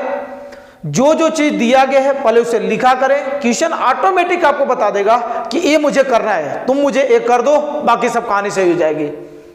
तो देखिए ध्यान से क्या बोला गया है कि एक 5 मीटर लंबी सीढ़ी दीवार के सहारे झुकी है। तो आपको देखो इतनी का मतलब ध्यान सुना है, ये 5 मीटर लंबी सीढ़ी किसी दीवार के सहारे क्या है, झुकी है। तो मैं आपसे बोलता हूं ध्यान से देखना, ये मान लेते हैं, पहला ध्यान से सुना ये कि ये हम लोग का क्या है, यहां से दीवार है। दीवार देखे हो ना, अरे सभी लोग देखे होंगे। ये यहां से क्या, एक कोई अपना यहां से दीवार है, और दीवार आज के डिजाइन का नहीं, पहले का है जो सीधा है परपेंडिकुलर, वो डिजाइन वाला दीवार नहीं। तो ये क्या, यहां से ये दीवार हम लोग का कोई ये दीवार बन गया। अब इसमें यहां से बोला गया है कि 5 मीटर लंबी सीढ़ी दीवार के सहारे क्या झुकी हुई है। तो देखो यहां से क्या, अब इस पर एक सीढ़ी लगा दिया गया जो क्या है, दीवार के सहारे क्या है, झुकी हुई है। तो आप देखो यहां से ये दीवार के सहारे एक सीढ़ी हम लोग क्या कर दिए, झुका दिए। बहुत ध्यान से देखना, क्वेश्चन मजेदार है और आपको खूब आसानी से आ भी जाएगा। तो ये क्या हम लोग का यहां से ये सीढ़ी अपना बन गया। और एक बात मैं आपसे पूछूंगा कि ये जो सीढ़ी आपसे दिया गया है, क्या एक बार जो ये बना हुआ है, क्या इसकी लंबाई छोटा बड़ा हो सकता है क्या अपने से?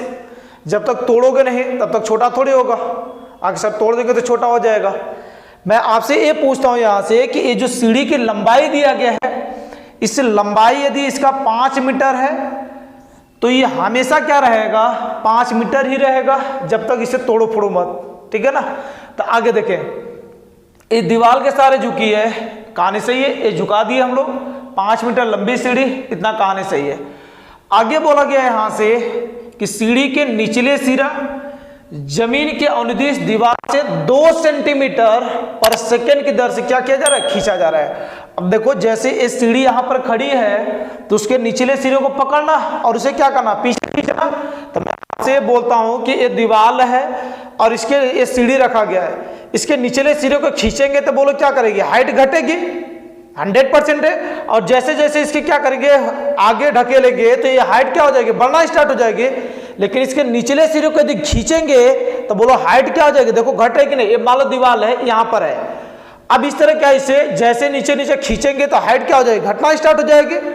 तो यही आपसे बोल रहा है कि ये दीवार की अनुदिश, एक यहां से अनुदिश दीवार से दूर 2 सेंटीमीटर पर सेकंड की दर से खींचा जा रहा है। मतलब इसके निचले सिरों को पकड़कर इधर से और 2 सेंटीमीटर पर सेकंड की दर से क्या किया जा रहा है, खींचा जा रहा है। तो जाहिर से बात है जब ये सीढ़ी खींचा जाएगा तो हाइट क्या करेगी, घटेगी इस पर।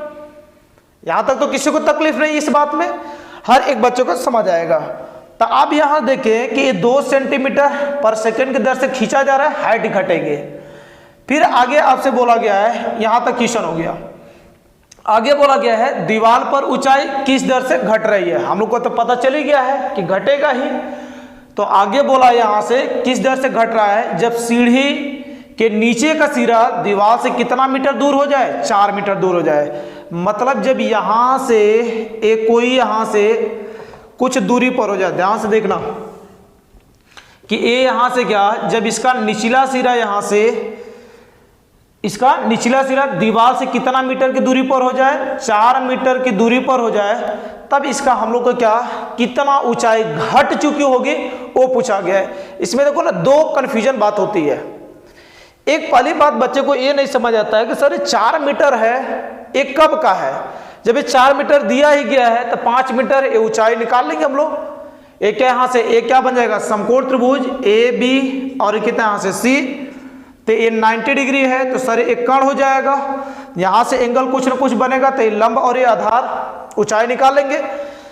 लेकिन मैं उससे बोलूंगा देखो बेटा, एक काम यहां से ये है कि तुमसे ऊंचाई ये तब पूछा गया है कि उसकी ऊंचाई जब ये खींचा जा रहा है, जब इसे खींचकर तुम कितने दूरी पर कर दे रहे हो, 4 मीटर की दूरी पर। स्टार्टिंग में दूरी नहीं दिया गया था कि कितना दूरी पर है, बस दे दिया गया था झुका कर रखा गया है। इतने स्पीड से उसे खींचा जा रहा है तो जब वो क्या दीवार से 4 मीटर दूर हो जा रहा है ना, तब उसमें पूछ रहा है कि कितनी उसकी हाइट घट चुकी होगी, अर्थात कितने स्पीड से उसकी हाइट घटी होगी।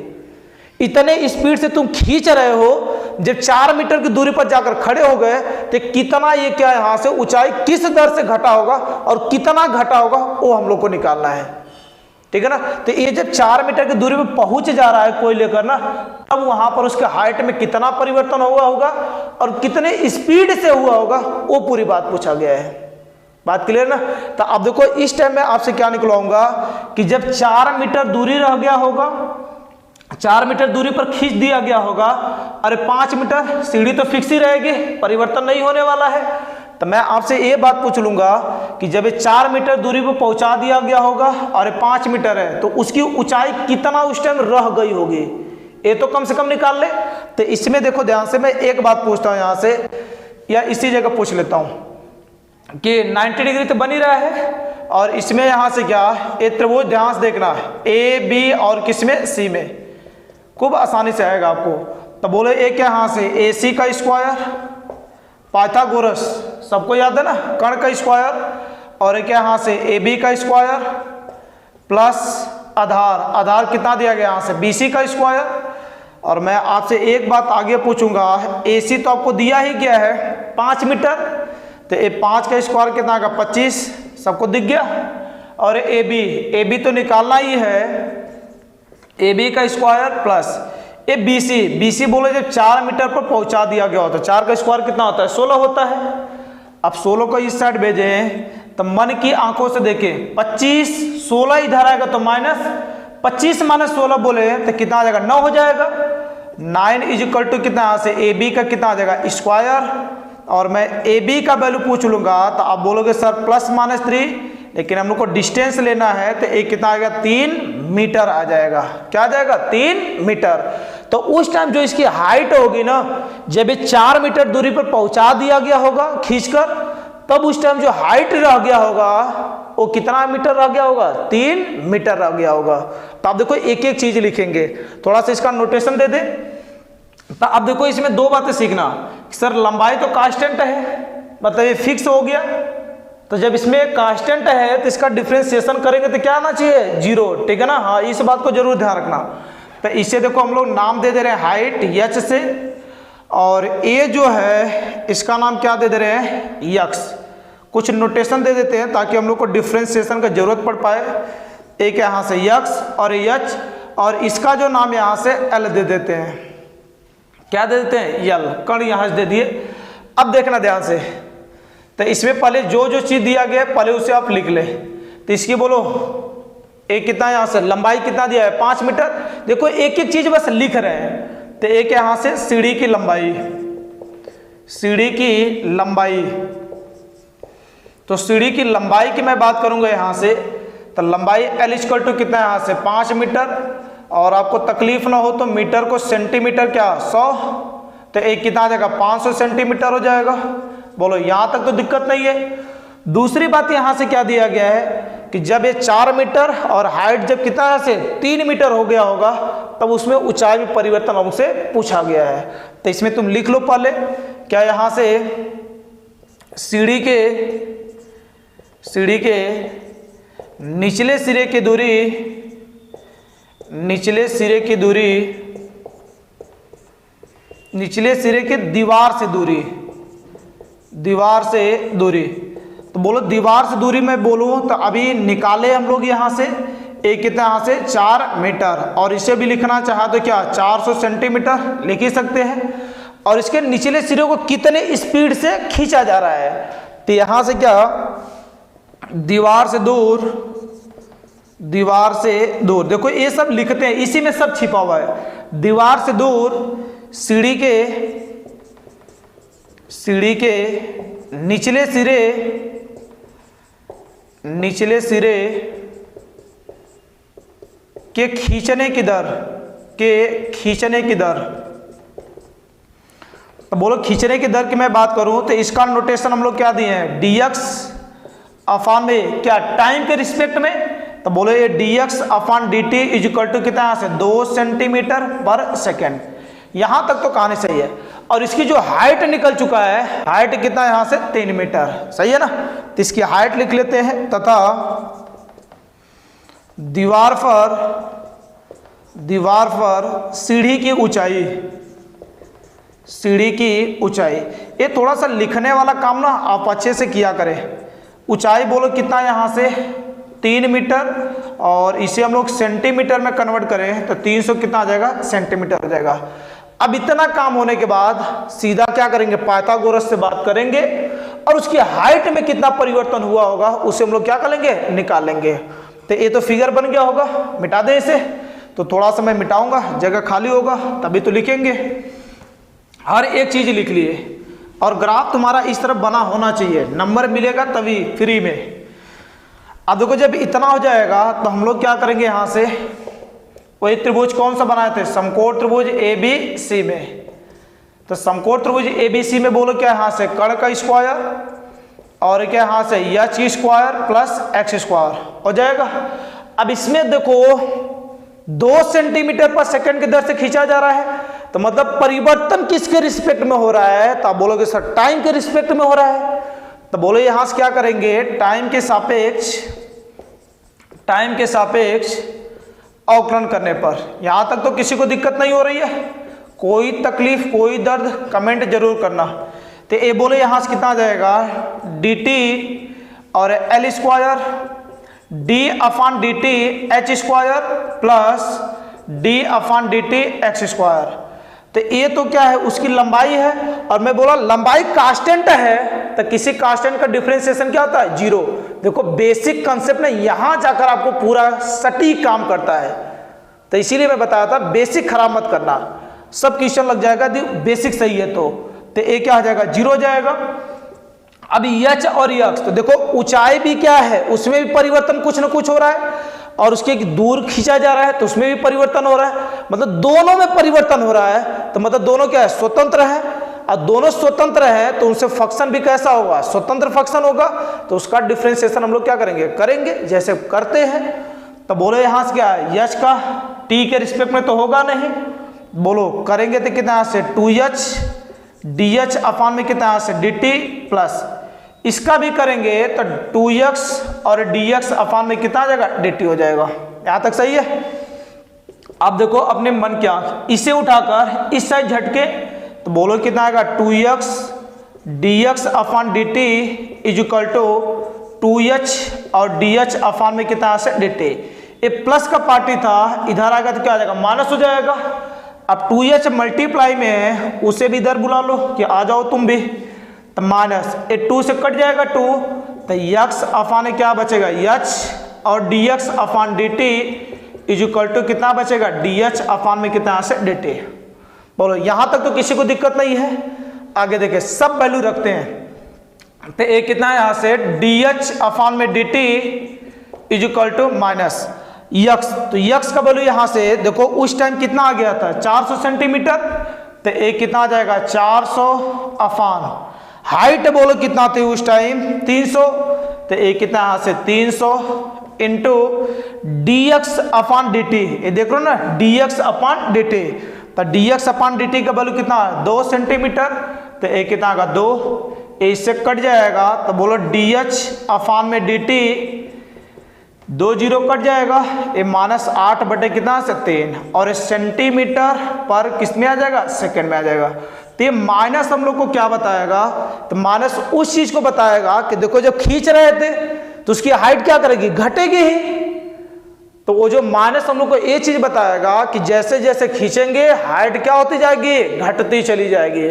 तो उसके निचले सिरे को यदि 2 सेंटीमीटर पर सेकंड की दर से खींचोगे तो उसकी जो हाइट होगी 8/3 सेंटीमीटर पर सेकंड की दर से क्या करेगी, घटेगी। बात क्लियर ना। यहां तक किसी को यदि डाउट है तो आप इसे देखिए, एक बार ध्यान से इसे लिखिए और इसमें बताएं कहां पर आपको डाउट हो रहा है। मुझे उम्मीद है कहीं पर डाउट नहीं रह गया होगा, क्योंकि एक एक चीज में चबा चबा कर बोल रहा हूं, एकदम इत्मीनान से चीजें अच्छे से अब बस इसे नोट कर लें, और कहीं पर डाउट है अब उसे कमेंट करके जरूर पूछें। तो इसे नोट करें। अगला क्वेश्चन लिखते हैं, इससे भी बेहतरीन क्वेश्चन, और अगला जो होगा हम लोग का लास्ट क्वेश्चन होगा। रेट ऑफ चेंज में इतने क्वेश्चन मैं आपसे कराऊंगा, बस इतने को आप क्या करना, अच्छे से प्रैक्टिस कर लेना, वही आपके उसी में से आपके एग्जाम में कोई ना कोई क्वेश्चन क्या करेगा, जरूर आ जाएगा। बात क्लियर ना। तो अब इसे नोट करें, अगला क्वेश्चन लिखते हैं।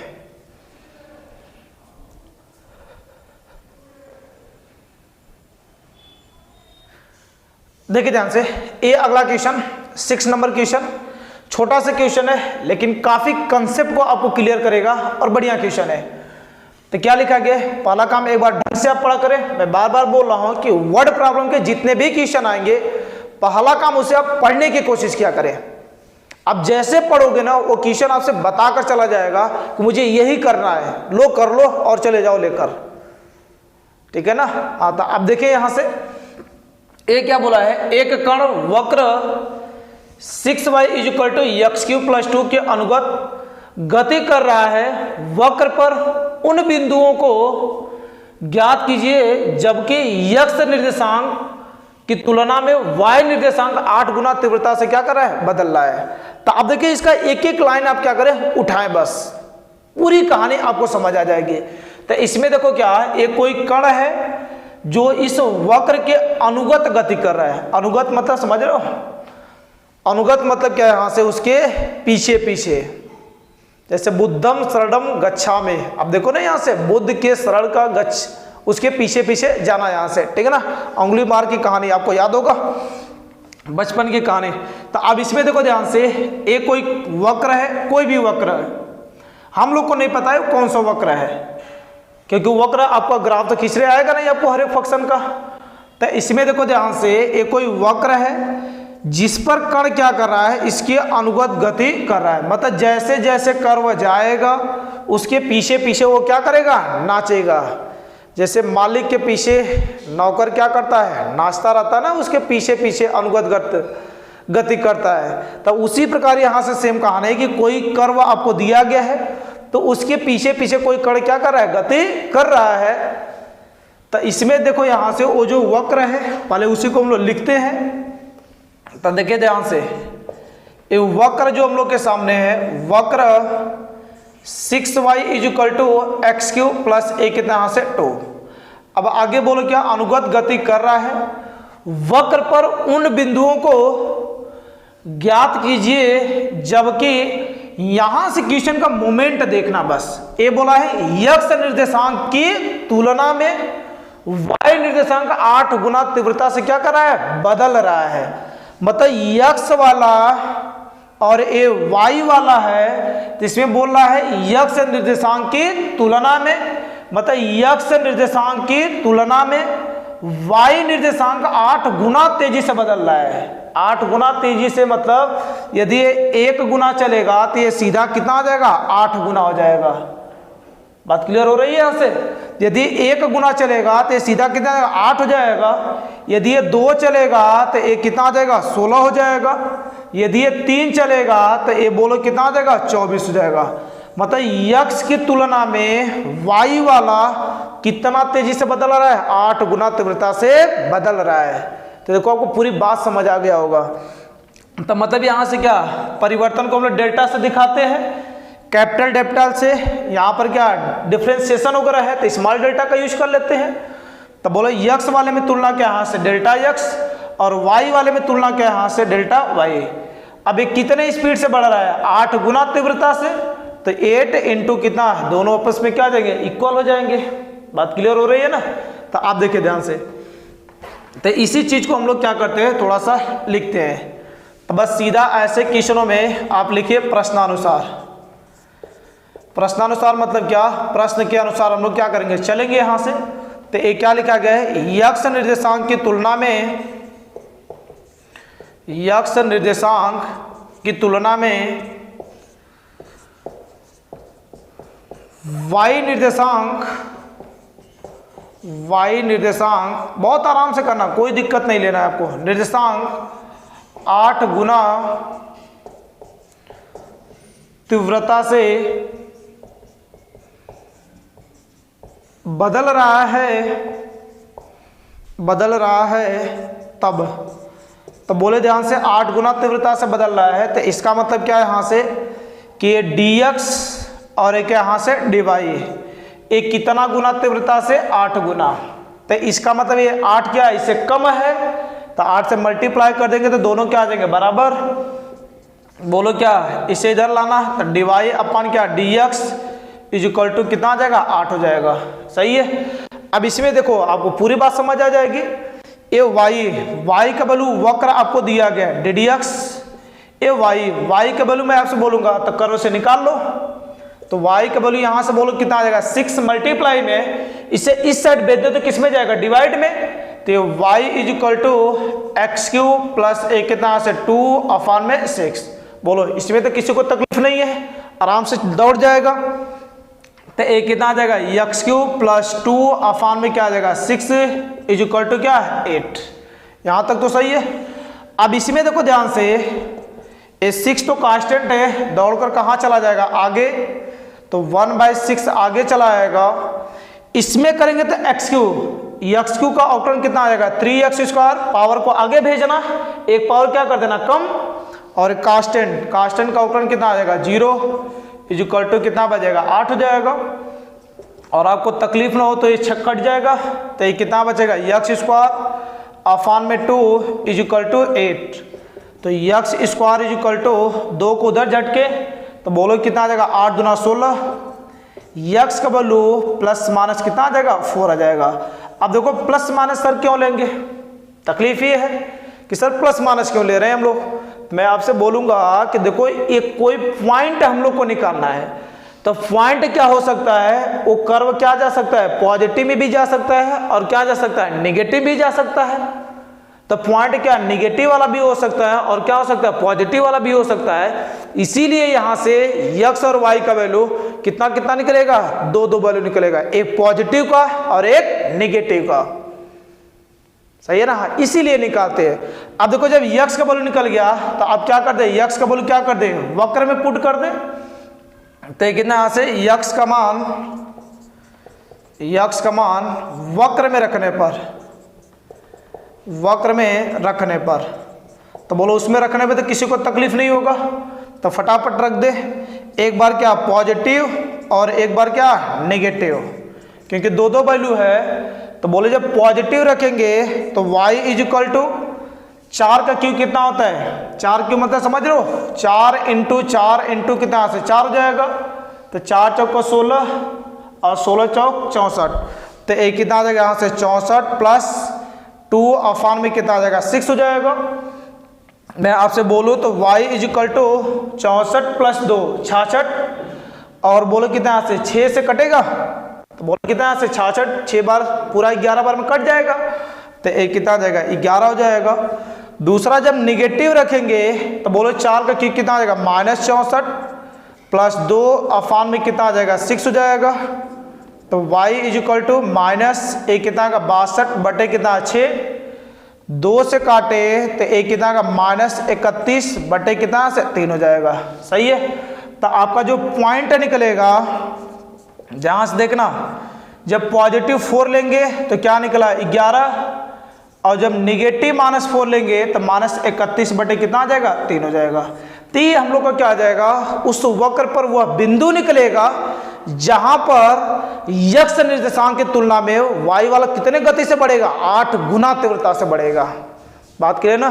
क्वेश्चन आपको पूरे शीशे की तरह दिख जाएगा, बस आप धैर्य बनाकर चीजें पढ़ते रहना। किसी भी क्वेश्चन में आपको कोई भी दिक्कत नहीं होगा, मैं आपको दावे के साथ बोल सकता हूं। बस अपनी कॉन्टिन्यूटी बनाकर चीजों पर प्रैक्टिस करते करते आप आगे बस बढ़ते रहे, तो एप्लीकेशन में एओडी में आपको कहीं पर भी कोई दिक्कत नहीं होगा। तो आप इस क्वेश्चन को नोट करें। इसमें यदि कहीं पर डाउट हो रहा है तो आप कमेंट करके उसे क्या फटाफट पूछे और इसे क्या फटाक से नोट करें। अगला क्वेश्चन लिखते हैं और वो लास्ट क्वेश्चन होगा रेट ऑफ चेंज पर, और बढ़िया क्वेश्चन होगा। बात क्लियर है ना। तो अब इसे नोट करें, अगला क्वेश्चन लिखते हैं।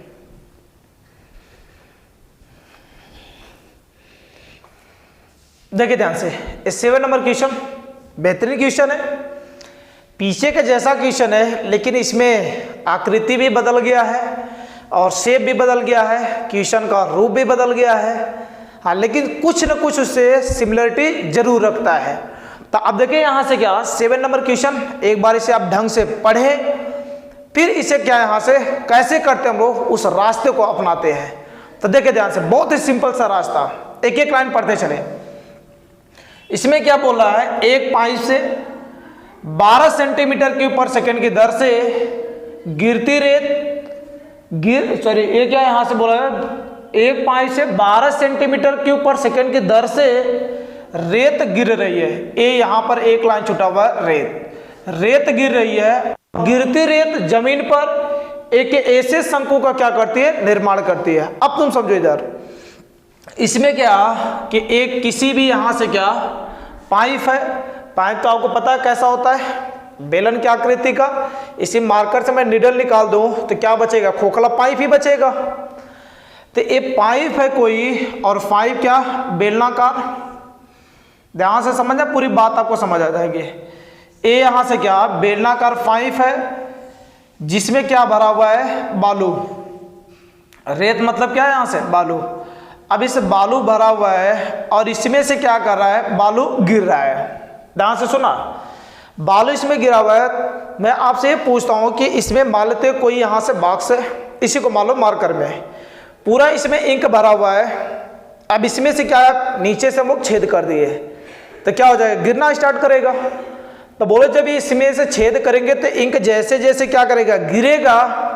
तो बोलो उसमें जो है इसमें क्या कमी होगा, इसके कौन सी आकृति में परिवर्तन होगा। तो आप देखोगे ये शेप तो उसका वही रहेगा। अब ऐसा थोड़े कि बढ़ घट जाएगा, लेकिन इसमें जो वो इंक भरा गया है वो कम होगा कि नहीं कम होगा। तो बोलो सर कम तो होगा यहां से, लेकिन क्या इसका शेप बदलेगा क्या, तो शेप तो नहीं बदलने वाला है, केवल क्या इंक गिरेगा। तो इंक जब गिरेगा तो मैं आपसे बोलूंगा मतलब ये 5 लीटर, यदि इसमें मान लेते कितना यहां से 2 लीटर भरा हुआ है, तो जब 2 लीटर भरा हुआ है तो इसमें से जब गिरेगा तो धीरे धीरे क्या होगा, कम होगा। तो 2 लीटर से घटकर क्या कभी खत्म हो जाएगा पूरा। तो आप बोलोगे सर 2 लीटर था, मतलब ये पूरा भरा था, इसका आयतन जितना था पूरा फुलफिल था, तो जब निकल गया यहां से तो वो क्या बचा, खाली बचा। तो मैं आपसे बोलूंगा कौन सी उसके शेप में चेंजेस हुआ, तो आप बोलोगे सर पूरा यदि निकल गया तो उसमें क्या उसका आयतन क्या हो गया, पूरा खत्म हो गया। मतलब पानी जितना भरा था सब निकल गया। 10 लीटर की टंकी है तो 10 में से पूरा निकल गया, मतलब पूरा टंकी क्या हो गया, खाली हो गया। तो पानी उसमें कितना रहा होगा, जितने लीटर की टंकी है। तो बोले थे टोटल जो आयतन है उतना ही तो पानी भरा जाएगा। तो अब वही कहानी इसमें है कि पूरा बालू भरा हुआ है, तो यदि बालू इसमें से गिरेगा तो इसकी कौन सी चीजें चेंज होगी। तो आप बोलोगे सर उसका आयतन धीरे धीरे क्या हो जाएगा, कम हो जाएगा। आयतन क्या हो जाएगा, कम हो जाएगा। मतलब जैसे जैसे बालू गिरना स्टार्ट हो जाएगा, बालू का कुछ न कुछ भाग क्या होता जाएगा, कम होता जाएगा, और लास्ट में पूरा क्या हो जाएगा, खत्म हो जाएगा। तो यही देखो वही चीज बोला गया है कि इसमें देखो बालू जो है 12 सेंटीमीटर क्यूब पर सेकंड की दर से गिर रहा है, और गिरता बालू क्या कर रहा है, एक शंकु का निर्माण कर रहा है। तो देखो जब गिरता है तो बचपन में एक चीज तुम लोग किए होगे तो अच्छी बात है कि जैसे किसी यहां से क्या सेफ आकृति से कुछ भी यदि आप गिराते हो ऊंचाई से तो वो क्या होता है, बनता चला जाता है यहां से सेफ। और सेफ जो बनता है वो कैसा बनता है, शंकुआकार बनता है। तो ये जो बन रहा है रेत से गिरता हुआ रेत एक शंकु का निर्माण कर रहा है, और इसमें एक चीज आपसे बोला गया है कि ये शंकु का निर्माण कर रहा है, और मैं इसी जगह आपसे एक बात क्लियर करा देता हूं कि इसमें जितना बालू होगा उतने से ही तो शंकु बनेगा। मतलब 10 किलो बालू होगा तो ये क्या बनेगा, यहां से 10 किलो बालू से क्या बनेगा, यहां से इसका शंकु भी बनेगा। तो मैं आपसे बोलूंगा कि शंकु जितना बनेगा 10 किलो होगा तो 10 किलो क्या होगा, ए भी होगा। तो मतलब जितना उसमें आयतन होगा उतना आयतन वाला क्या करेगा, ए भी बनेगा यहां से।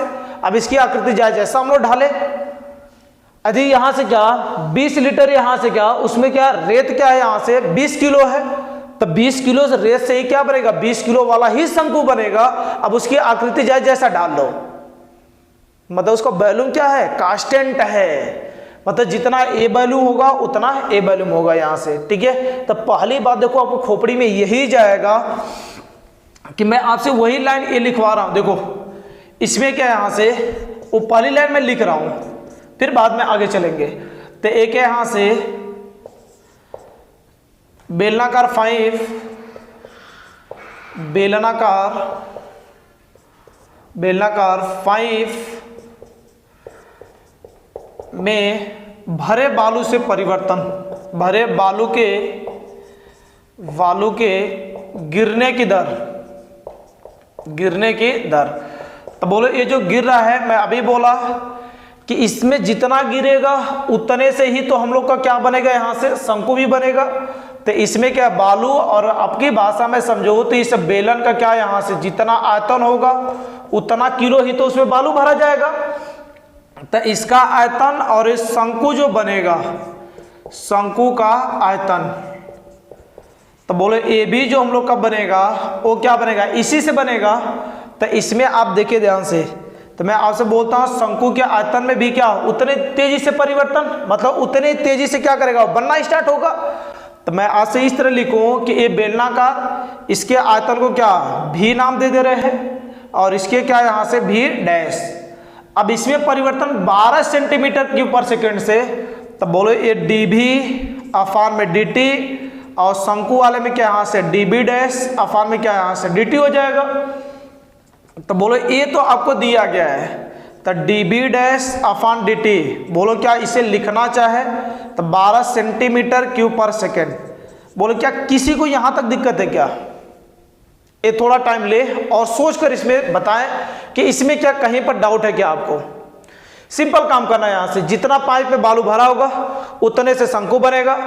तो जितना किलो होगा बालू उतना किलो ए भी होगा, मतलब आयतन दोनों साइड क्या होगा, बालू का क्या होगा, सेम होगा। बालू का आयतन क्या होगा, दोनों साइड सेम होगा, 20 किलो इधर भी, मतलब दोनों के आयतन वाला क्या रहेगा, कहानी सेम रहेगी। अब ध्यान से देखना, इतनी कहानी सही हो गया तो मैं आपसे आगे चलता हूं प्रश्नानुसार। अब प्रश्नानुसार चलेंगे, पूरी कहानी खत्म हो जाएगी। अब इसमें देखो क्या है बोल रहा है आगे कि एक क्या निर्माण, शंकु का निर्माण करता है, बन गया हम लोग का। बोला है जिसकी ऊंचाई सदैव आधार की त्रिज्या का छठा भाग है।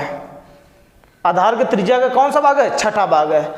मतलब यहां से क्या कि जी त्रिज्या जब यहां से इसका 1 हो गया होगा, तो जो एक यहां से त्रिज्या और ऊंचाई, तो ये बोला है कि त्रिज्या का, ये बोला ना यहां से जिसकी ऊंचाई आधार की त्रिज्या का, आधार की त्रिज्या, इसमें एक लाइन छूटा हुआ है, आधार की त्रिज्या का क्या छठा भाग है। तो इस त्रिज्या यदि 1 होगा तो ये बोलो कितना होगा, 1 कितना होगा, 6 होगा। ये तो बोला गया ना उसकी ऊंचाई उसके त्रिज्या का छठा भाग है। छठा भाग है मतलब उसके त्रिज्या में से यदि उसकी त्रिज्या क्या है 1 है तो उसमें से छठा भाग निकाला, मतलब 6 बार काट देंगे उसे, तो उसका जो 1 भाग होगा उतना उसकी ऊंचाई बढ़ रही है। तो ये बोल रहा है कि इसकी जो ऊंचाई है त्रिज्या का छठा भाग है, तो रेत से बने शंकु की ऊंचाई किस दर से बढ़ रही है। तो जाहिर सी बात है बालू गिरेगा तो ऊंचाई धीरे धीरे क्या होता जाएगा, टीला बढ़ता चला जाएगा, सही है ना। तो बोले जब बढ़ता चला जाएगा तो मैं इसी को लिख लूं कि ये प्रश्नानुसार क्या बोला है कि इसकी जो ऊंचाई है त्रिज्या का छठा भाग है, मतलब 1/6 भाग है। तो इसमें बोलो क्या, यहां से मैं आपसे बोलता हूं r = तो कितना आएगा 6h हो जाएगा। बोलो इसमें तो कोई तकलीफ नहीं है, बस क्रॉस मल्टीप्लाई कर दिया, r का वैल्यू निकल गया। किसमें परिवर्तन हम लोग को निकालना है, ऊंचाई में, तो सीधी बात ये सॉरी मिट गया, सेंटीमीटर क्यूब पर सेकेंड। तो अब देखो यहां से क्या, शंकु के आयतन में परिवर्तन की दर, तो बोले यही तो हम लोग निकाले थे, डी अपान क्या dt, और इस शंकु का आयतन, तो शंकु का आयतन मैं आपसे पूछता हूं यहां से कि इसका यहां से क्या शंकु का आयतन कितना होने वाला है यहां से, तो ये कितना 1/3 पाई आर स्क्वायर और कितना यहां से एच, ये तो होता है शंकु का। बेलन का आयतन क्या होता है पाई आर स्क्वायर एच, बस इसी में 1/3 लगा दो, सही है ना। तो अब देखो ये इज इक्वल टू कितना यहां से 12। अब इसमें आर को तो कन्वर्ट ही कर देना है, हम लोग को निकालना किसमें परिवर्तन है, ऊंचाई में। तो रेडियस को यहां से गायब करते हैं, तो बोलो पाई/3 तो कांस्टेंट है, आगे चला आएगा।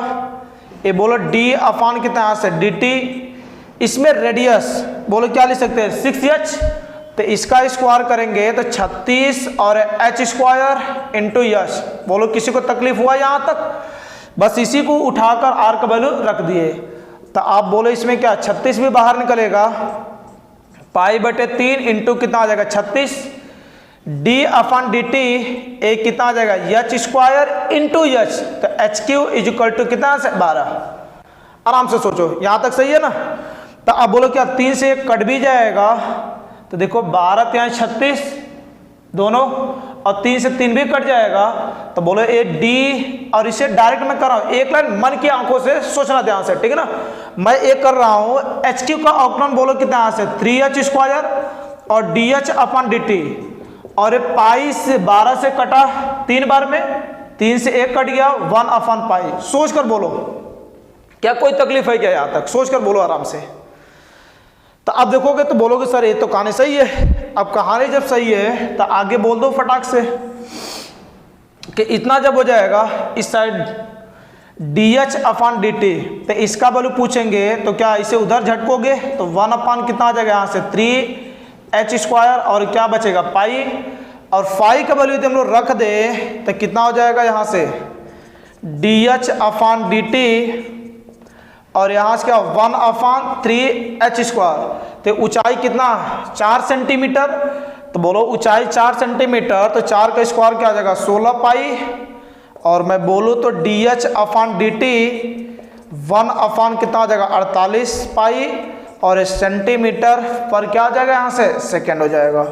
तो इस तरीके से हम लोग क्या कि उसकी जो ऊंचाई में परिवर्तन होगा, जब यहाँ से क्या उसकी ऊंचाई उसके आधार की त्रिज्या का 6ठा भाग होगा, तो उसके जो आयतन में परिवर्तन होगा, अर्थात सॉरी उसके ऊंचाई में जो परिवर्तन होगा वो कितना का 1/48 पाई सेंटीमीटर पर सेकेंड की दर से क्या करेगी उसकी ऊंचाई घटेगी या तो बढ़ेगी। तो पॉजिटिव है तो क्या करेगी बढ़ेगी ही, बात करें ना। तो इस तरीके से क्वेश्चनों पर थोड़ा सा स्ट्रगल करते हैं, ठीक है ना। तो बस आप शिद्दत से मेहनत करोगे तो मैं आपको खोपड़ी में हर एक क्वेश्चन उतार दूंगा, और एग्जाम में इससे बाहर एक भी क्वेश्चन नहीं जाएगा। तो आप इसे क्या करेंगे अच्छे से पढ़ेंगे, शिद्दत से पढ़ेंगे, इसका हर एक क्वेश्चन पर डेली आप क्या करेंगे 3 दिन बाद 4 दिन बाद क्या करेंगे प्रैक्टिस करेंगे, क्योंकि प्रैक्टिस इज इंपॉर्टेंट। आपका एग्जाम सर पर मंडरा रहा है और आपकी प्रैक्टिस तो जाहिर से बात है, अब नहीं करोगे तो कब करोगे, जब समय बीत जाएगा तो करने से कोई फायदा नहीं। जब तक वक्त है, वक्त के रहते आप प्रैक्टिस अच्छे से बना ले ताकि अच्छा स्कोर आप एग्जाम में कर पाए। तब इतना अच्छे से पढ़ेंगे, नेक्स्ट टॉपिक का हम लोग निवारण करेंगे जिसका नाम क्या है इंक्रीजिंग डिक्रीजिंग। तो उसमें मैं 2 टॉपिकों को उठाऊंगा एक साथ, इंक्रीजिंग डिक्रीजिंग, और एक छोटा सा टॉपिक है जिसे अप्रोक्सीमेट बोलते हैं, सन्निकटन वैल्यू बताए थे ना। तो 2 टॉपिकों का निवारण करने वाले हैं, तो आप तैयार रहना नेक्स्ट के लिए, और वो आपके लिए और भी इंपॉर्टेंट होने वाला है क्योंकि अक्सर उसमें ज़्यादा कन्फ्यूजन रहता है हर एक स्टूडेंट को। तो अगले के लिए तैयार रहना, मिलते हैं नेक्स्ट में। आज के लिए इतना, धन्यवाद।